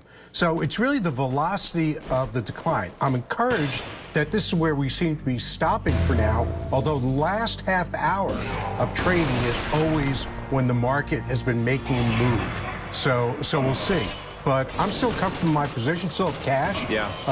Not as much as I had a few weeks ago. So if the market continues to decline, I'll do something. I'm not doing anything right here. You use the word reality. I'm wondering whether as a group we think that the market has disconnected itself from reality. If you look, Steve mentioned the data. Data's terrible. Earnings are going to be depressed for a long time, maybe not normalized as Lee Cooperman thinks, for 2 years. The virus is far from finished. We know that. The reopen is going to be slower than the market thinks, perhaps. And the big GDP states, frankly, are going to be the slowest to reopen. So, Jim Lebenthal, was this market out of sync in the rebound and the move from the lows and that 50% retracement that we've seen to begin with? A little bit, Scott. Look, I think it got a little bit ahead of itself. And what we've got here is a market that's in a tug-of-war between good news and bad news. The good news, in my opinion, is solely government intervention, which is meaningful, whether it's the Fed or fiscal stimulus. But the problem is you can't get that every day. The Fed's not going to fire a bazooka every day. And the season we're in right now is one where every day you do have earnings news coming out, and it's mostly pretty ugly, particularly the financials, where you're looking at loan loss reserves that are going up in the billions of dollars at each company. And frankly, the market doesn't think that those loan loss reserve increases are enough. But the point being is that there's a tug-of-war between good news and bad news, but seasonally in this earnings season, you pretty much can expect that every day there's going to be bad news on the earnings front, and there just isn't going to be good news every day to keep it higher or even move it higher. So I think the market just got a little ahead of itself. I would not be surprised, Scott, to see us go down 10% from the recent high and put us at about 2550 on the S&P 500. You know I've been raising some cash in order to take advantage of that. Yeah. Amy, I mean, that was going to be the challenge. Even if we say that earnings season, for all intents and purposes, is somewhat irrelevant, right? We know the numbers are going to be bad. Still, the market was going to have to get through the slime, if you will, and come out somehow on the other side, maybe not covered in all of it. And I'm wondering what you think of where we are now, the big retracement that we've had. And look, Jim Lebenthal raises a good point, and it's one I hear from others too, when they say the same things I said at the top. Man, I can't believe the market is where it is. The data's bad, the virus is here, the reopen's going to be slow. What about this? What about that? And then they say, but you know what? Liquidity. There's a lot of liquidity, and liquidity is a powerful thing, and this is about as powerful as it's ever been. Absolutely, Scott, and it's good to see you. Thanks for having me. I completely agree with Jim. I would not be surprised to see the market down 10% in relatively short order. There's a lot of bad news still to come. The market, in absolute terms, is very expensive. Obviously, relative to bonds, it looks more attractive, but we think not all the bad news is priced in at these levels. We think there's more to come. It's not just going to be earnings this season. It's going to be earnings in when we get the Q2 in July. So we think there's more downside to come here. Michael Farr, what if I say, though, you do have this tremendous Fed backstop? As I said yesterday, right, they basically backstop the universe, and they're going to continue to do that. The Treasury is going to continue to print money as long as it has to do that. You're going to have some sort of return, at least an attempt to return to business in early May. It may not be the biggest states, but nonetheless, you're going to have that. Maybe the market is pricing in some sort of therapeutic by the summer. So there maybe are glimmers of hope as to why the market has recouped a large amount of those losses, despite the fact that the data and the earnings are, yes, we know, bad. They are, Scott, and I keep trying to make that. I think you can make that long-term bull case, right? I mean, sooner or later, all of that cash works its way in. I do think we have a short-term disconnect right now. I think when you get reports from Janet Yellen saying the economy is going to contract 30%, and J.P. Morgan says 40%, and stocks are off 15% from their all-time highs. Earnings estimates for the S&P 500 are down 16%, leaves you with a current multiple of 18.5 times earnings. And what are the near-term prospects for growth, or how long will this recovery take? It sure looks overpriced, too expensive today, to me, for the conditions that we're expecting in a situation that's evolving with all of the unknowns at hand. I don't understand why we're here. I think we go probably a good deal lower. Through all of this, though, I say you've got to be data dependent and make sure you own good balance sheets and solid stuff, because there's so many unknowns that we just can't know. The thing is, Michael, you know, yes, you can't come up with an earnings number for the S&P. You just can't. You can't come up with a multiple. I mean, you can't come up with a multiple for the market. You just can't. But then you do have this bazooka, or 40 bazookas, from the Fed that equally, you can't put a number on what sort of backstop that truly means for the depression you're having in earnings and other areas of the data that are horrific. So you're somehow making a leap of faith. The market's trying to make a leap of faith that's 6 or 9 months ahead as the market tries to look, that the situation is going to be somewhat, I don't even want to use the word normal, but returning in that direction. I mean, don't you think, I mean, to me, Scott, and I love your opinion, you've been doing this a long time, it looks like we're leaping a little bit too early to me. Everybody's so desperate to get life back to normal, they want the stock market back to normal too. But when you go through a real bear market, bad news is embraced and good news is dismissed. And during real bear markets over the years, when I've come on your air and I've said, you know, in a bear market, look, folks, everything's not awful. We're beginning to see some signs of growth here and there. The feedback back I get is awful. Far's Pollyannish, Far's a permabull, Far's a this or that. It's only when you go through, we haven't been through that period in this bear market where people hate everything, where they really are scared. It's happened too fast. So I think we still haven't shaken out a lot of the weaker hands. Maybe we have. I'd love it to come back. I rejoice in all of these up days. It just seems too easy when you're seeing reports from small businesses that they're taking money from the government and they don't know when they can rehire employees, and those employees aren't going to be spending money anytime soon. It's just hard to see that comeback and certainly justify these price levels. Hey, I mean, look, fact of the matter is, speaking about too fast, you know, there are some who think we came down too fast, right? You came from new high to new low in the speed of light. I mean, it was unbelievable in the speed and the magnitude of the decline that we had. So, Jon Najarian, you shut the U.S. government. I mean, you shut our economy. Yep. So, John, good to see you again. So, what are you looking at today? Is it volatility that you're looking for clues on? How do you see the market today, and why? Yeah, Scott, there are some weekly expiration options in the S&P 500. And those are what I really focused in on right away, because it is a Wednesday. This isn't usual expiration. This is one of those basically like a weekly option, except these expire on Wednesday, Scott. And today we're coming right at and defending right at the 275 strike in the S&P 500. They've traded twice as many as calls, but here's the thing that I was focused on, Scott. Those puts blew up pretty quickly and then have connected right back down. In other words, there's not much commitment to this 600-point sell-off, at least by the pros that are trading in there right now. What I'm watching for is if we see any attempt at rallies from here, obviously 2,800 in the S&P is a pretty key level. So to see 27 or 275 for the Spider isn't surprising. That up under 2,800 or 280, and maybe we make another attempt up at it. Based on the option activity I'm seeing today, I think that's what could play out this afternoon. So, John, I'll come back to you. Let's talk about some levels, right? There's a note out today from Bank of America that sort of addresses technically where we are, levels of resistance, and how to think about it if you're an investor today. They say the S&P tests 50% retracement, but there's big resistance at 2,800 to 3,027. They say that level is where the S&P 500 built its bullish triangle ahead of the Q4 breakout and rally into the first quarter of this year.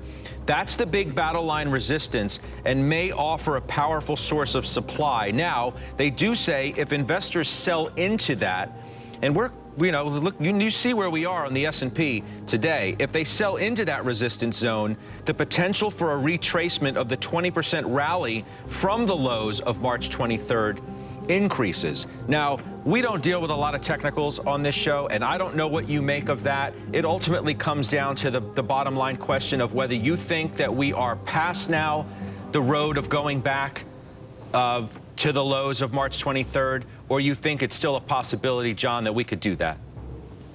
I'd say 15-20% possibility, Scott. In other words, I'm 75 or 80% saying that I think we've already seen those lows. And by the way, investors acted in concert, and we just saw wholesale capitulation, which we haven't seen since those lows on 23rd that you cited, Scott. If we don't see that, investors aren't going to be what drives us down. What drives us down, of course, are programs, hunter-killer programs, and basically the sorts of high-frequency trades that could drive us down. But right now, we're really not seeing that. Just as another quick example, normally on big down days, and I'd say 600 points, even in the scheme of things, is still a really big down day. On big down days, we see volumes accelerate. And today, we are not seeing that. This is actually a below volume day. So if this was an upward move, people would say, well, look, there's no commitment by the bulls up here. And I'm saying there's no real commitment so far today to the bears, and yet they've just had their, both barrels loaded up with all the bad economic news, Scott. So I'm surprised, heartened, I guess, by that they're not selling hard, and instead 2750 or that 275 strike is holding pretty well. Yeah, and you do, Amy, have a decidedly more positive narrative in some corners of Wall Street. I know it's going to feel like a disconnect with Main Street, and that's what it does certainly feel like, the move we've had in the market completely disconnected from Main Street. But there was the move from David Kostin at Goldman Sachs, which we discussed yesterday, talking about 3,000. There was Piper Jaffray yesterday saying 3,600 by year's end on the S&P. And then today there is Barry Bannister, not quite as high. Nonetheless, he does raise his price target today on the S&P to 2950. Thinks we could go to 2950 by April 30th, the end of this month. So the narrative is trying to be more positive. Sure, the narrative is trying to be more positive, but I think the likelihood that we get back to the lows is higher than what John cited. It feels there's a lot of reasons to buy the market, Fed liquidity and fiscal stimulus being the two most major ones. So what I think you're seeing is money rush back into passive because it's the only place to invest right now. And that's pushing up the large cap, particularly the large cap tech growth stocks. And you're seeing, Microsoft now at 5.6%, 5.7% of the S&P. And it's just not sustainable. It's a much harder equation to figure out where you're going to put money and feel comfortable in July when you get Q2 earnings, in October when you get Q3 earnings, sort of where specifically do you want to invest? And that becomes a much harder question. And I think the people who are rushing in and saying, I'm bullish on the market, but I only want to invest in companies that won't be hurt by COVID just doesn't make any sense. If you're bullish on the market, almost by definition, you think that we're going to return to normalcy sooner than consensus. And I think consensus is sort of around mid-May. And so if that's the case, you actually want to buy the stocks that are being hurt by COVID. You want to buy the energy stocks and companies of that ilk. If this is going to last longer, maybe you want to be in sort of the more defensive stocks. But if you think it's going to last longer, you have to sort of be negative on the market. So I think there's a lot of inconsistencies here. The divide between equity markets and the economy is bigger than it's ever been, in my opinion. And I just think that we rushed back into buying stocks as soon as we saw the curve flatten. But how we really return to normalcy, the devil's in the details. And I don't think any of those have been worked out yet. Steve Weiss, look, maybe it's just a matter of you're buying the haves versus the have-nots. And you can be positive on the market and still want to buy the names that Amy's talking about, the Microsofts and the Amazons and the Apples, just like before.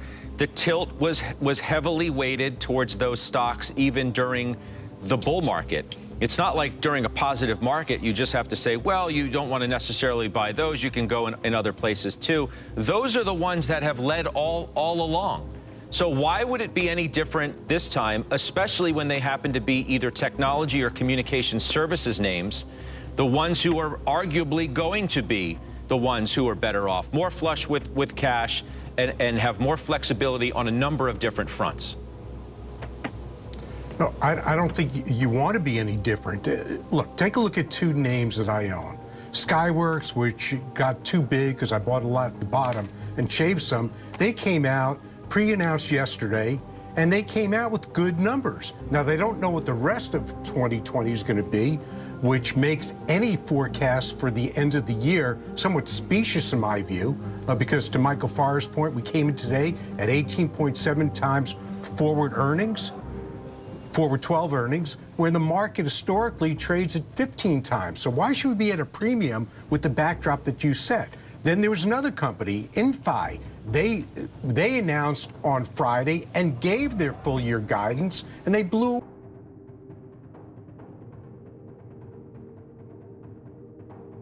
those. I don't think you want to buy energy. I continue to believe it's uninvestable. I don't want to be partners with Putin. I don't want to be partners with the Khomeini of the moment in Iran. I don't want to be partners with Saudi Arabia because they control the price of oil.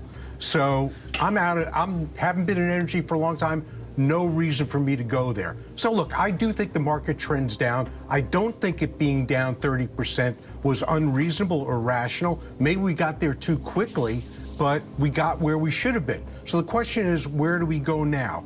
So it's how the economy opens and it's who benefits. But we've got two parts of this market. So we've got how Main Street lives, and Main Street lives in the moment The stock market lives in the future. It's a discounting mechanism. So you've got to bet how long it takes to discount it and what you want to own. But if you make gains off the bottom, it makes no sense to sell them and pay taxes on those gains, unless, of course, you offset them. So I'm happy with how I'm positioned. Well, as I said, still cash. I do think the market trades down. There'll be more opportunity, and I invite the technical traders to come in. Because how you can put COVID and flattening the curve in your technical projections is beyond me. You also have to consider, as we think about the reopen, Michael Farr, as to whether it's more symbolic than anything else, that it's more fundamental, more symbolic than fundamental, just given the markets that would, in fact, open up first. We don't have enough testing. We're not going to be ready. That's the words of Dr. Scott Gottlieb, who we speak to every night on our 7 o'clock special. We're so far behind in our ability to test the amount of people who need to be tested in order to have a full sail opening of the economy again. And to back that up, you need only look to Germany, which, by the way, as we're having this conversation, literally just says Germany to start reopening its economy on Monday, April 20th. That is from Angela Merkel, okay? And they began their testing, their wide regime of testing in January. That tells you what the difference is when you start your wide testing in January and when you're running after the virus now, as we are here, and the difference of an economy that is more able to perform at a higher level versus ours, which importantly, hopefully can reopen.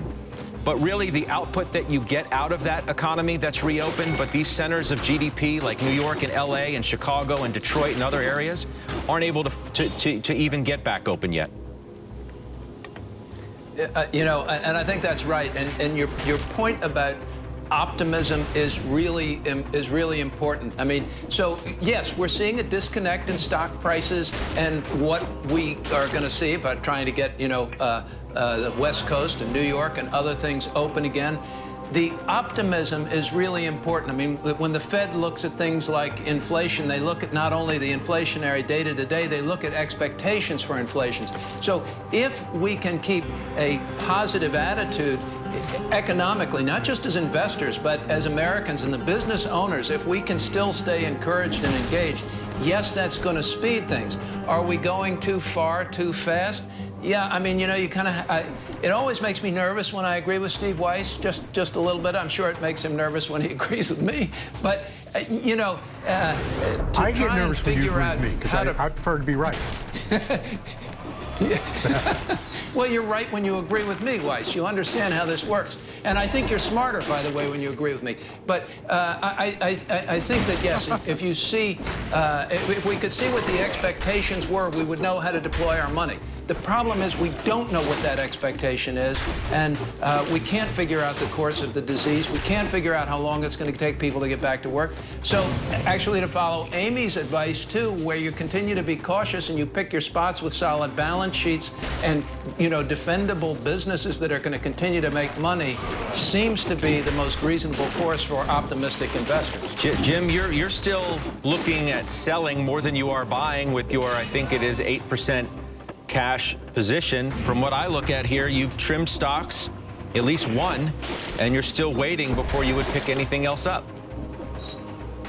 Yeah, and Scott, I'm trying to be not too negative. What I did today was I trimmed some Electronic Arts, and this is consistent with what I've done the past few days of just trimming the winners, and it's simply because they've grown too much. Electronic Arts is actually up on the year, so, a 6.5% position in it, it's just, I don't want to ride that big of a number if it has any sort of a downturn. Where the rubber meets the road, though, is I'm not recycling those trimmings back into the market. So cash is actually raised to 10%. I don't think I want to go much higher than that, Scott, and I think at this point I'd like to pivot to starting to look for where I can add to positions that haven't done as well or initiate new positions, because there are bargains out there, but I am going to take my time. I think I said earlier that it's reasonable to me to see a 10% retrace from the recent highs, put us at 2550 on the S&P 500. That's a round number that I'm looking for, but not retest the lows, not with what the Fed's doing. You can be patient. I mean, it's okay. You can say, I'm just taking my time. I'm not, it's okay. You don't have to be negative to simply say, Jim, you know what? I don't know where the market is going. I don't know what to make of the fact that the market has gotten so far ahead, theoretically, of where Main Street appears to be and where the real economy is. And I'm just going to sit on my a little bit with the 8 or 10% or whatever percentage of cash I have until I get a more advantageous position to enter the market, at least mentally. And maybe that's okay. Having your point of view doesn't mean you have to be negative. Well, okay, but you're absolutely right. And what you just said is the market hates uncertainty, or at least that's my take on it. But the problem I find is I'm not saying the market hates uncertainty. I'm not saying that. What I'm saying is, as somebody with a view of the market, it's perfectly okay to come on this program and say, I'm sitting in 8% cash, and I'm maybe trimming a little bit here, there. You don't have to have the caveat of I'm trying not to be too negative. It's okay to say I don't know where the market's going and I'm waiting for my opportunity and I'm going to sit in the cash that I have now until I feel like things are going to legitimately be better. Well put. Can I just add one thing here, though? Is you have to be careful nonetheless about being too negative, because there are news items big and small. You know, you talked about the economic reports today. These are numbers that none of us even thought you could physically reach on the Empire State Manufacturing. But the point is there's so much that you can seize onto that is negative. Things like Cisco Systems saying it's going to defer purchase price for any customers to 2021. I mean, that's sort of like, whoa, wait a second. Well, where's their revenue going to come from? You can't seize on that. You have to believe in human ingenuity and perseverance that we will get through this, although, as you just said, and as I totally agree, I don't know what the path looks like for the next couple of months. So, yeah, being patient makes sense in that environment. I just don't want to get down in the dumps. All right. Well, let's try and get some insights from our next guest on where this all may be going in the next few months. He is making moves in this market, by the way, and he is one of Morningstar's ultimate stock pickers. Bill Nygren is the portfolio manager of the Oakmark Fund. He joins us now by the phone. Bill, it's good to have you back on. I look forward to hearing your voice today, and I hope you and your family are doing well, you're healthy and safe. Thank you for having me. Yes, our biggest problem is we're going stir crazy, which makes us among the lucky ones. Yeah, that's well said. That's well said. So where do we go, do you think, from here? Just take a broad market view first, and we can drill down on a couple of moves that you've made. Has this retracement come too far and too fast? Well, at Oakmark, we're at our worst trying to guess where the market belongs short term. I think what we are much better at is saying that there are a lot of stocks out there that sell at low multiples of what we think are normal earnings. And if you believe, as we do, that within a couple of years, say 2022, the economy is kind of back to a normal level, that these stocks, if they go back to PEs that are more typical PEs, are in a position where you can make 50 to 100% over 2 years. Where it goes in between, I don't have a strong opinion. But I'm interested to look at a couple of positions that you have. At least you're trying to look through to the other side. When you sell a stock like American Airlines, isn't that in and of itself a statement that, look, this is a company, this is a sector that's been dramatically hurt here, and it's going to take an awfully long time for that company and maybe others like it to get to the other side and get anywhere back to whatever normal would be? Well, we like American Airlines a lot. We like the management team. But they've got a heavily levered balance sheet, yet the equity at American Airlines fell only about as much as companies like Hilton or Booking.com, much better balance sheets and have the same type of exposure to travel. So we look at things on an enterprise value basis, and if you look at a company like Booking that has net cash, its enterprise value fell much, much more when the stock got cut in half than American did. And that was most of our focus when we were looking at changes to make in March, was a lot of stocks fell 50%, but the ones that had the strong balance sheets, that had excess cash, whose businesses weren't as much in the target of what's going to be hit by the COVID shutdown, we are much more comfortable with those names. I'm looking at some things that you've bought. I see Match Group on the list, and I'm wondering what that plays into. Are you looking for socially distant love connections? No, not that insightful. Well, you must have a view on why you bought that stock in the current environment that we are in.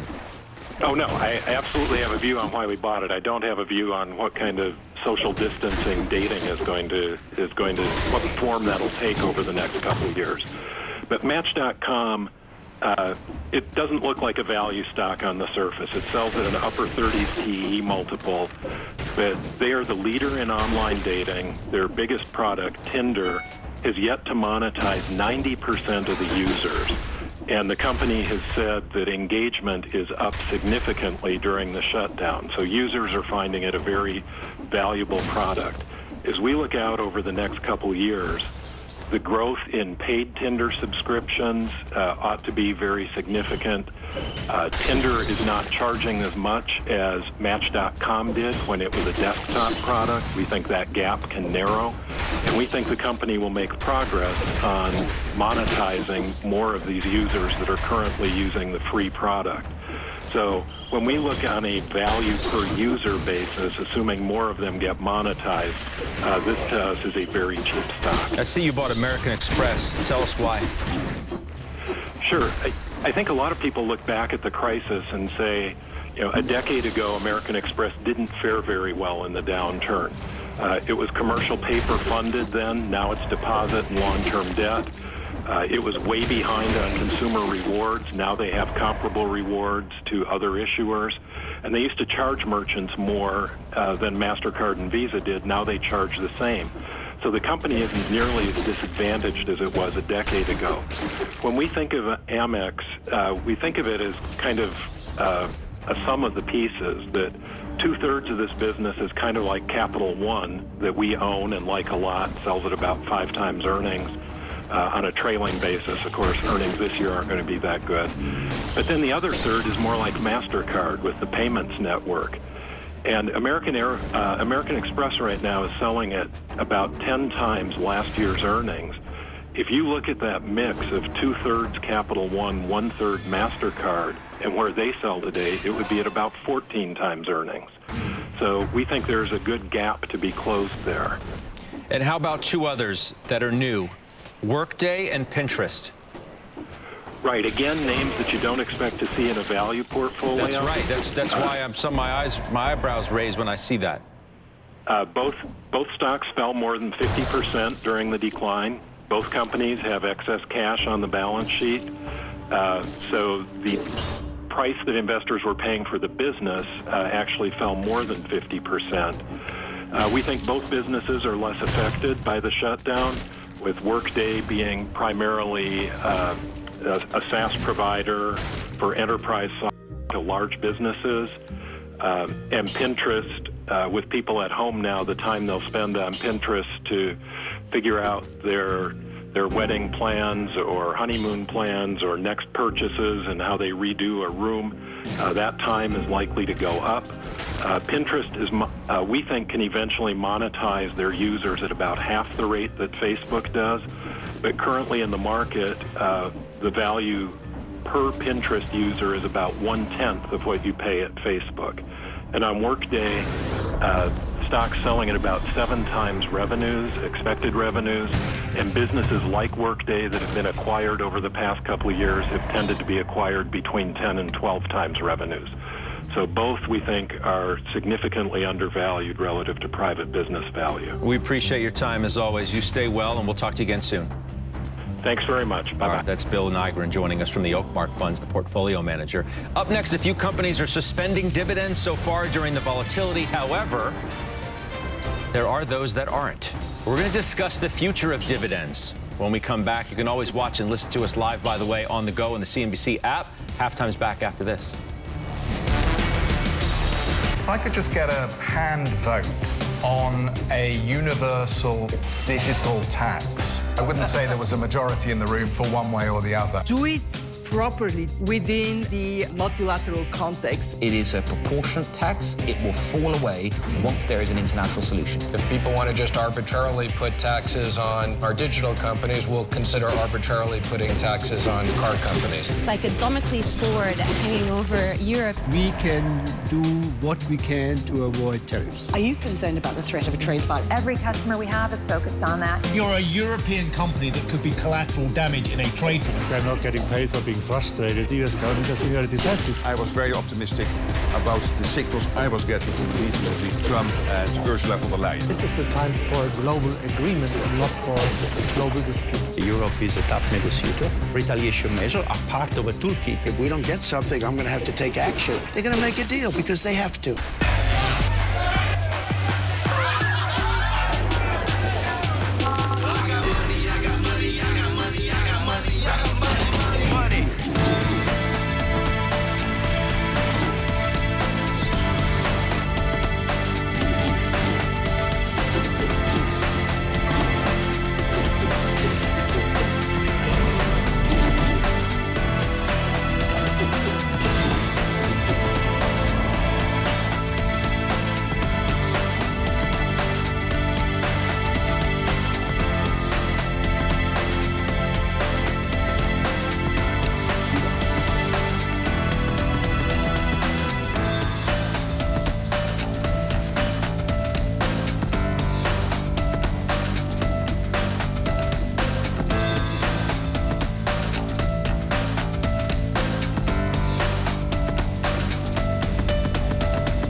Welcome back. Let's get the headlines now with Rahel Solomon. Hi, Rahel. Hi, Scott. Good afternoon, everyone. So just minutes ago, German Chancellor Angela Merkel said that her country will start to slowly reopen its economy next Monday. They'll start with small stores being allowed to operate. She said that people would still and should still wear face masks. The head of the World Health Organization now expressing regret over President Trump's decision to stop U.S. payments to the group. He's looking to other partners now to help fill the gap. He also renewed his call for a united front. This is a time for all of us to be united in our common struggle against a common threat.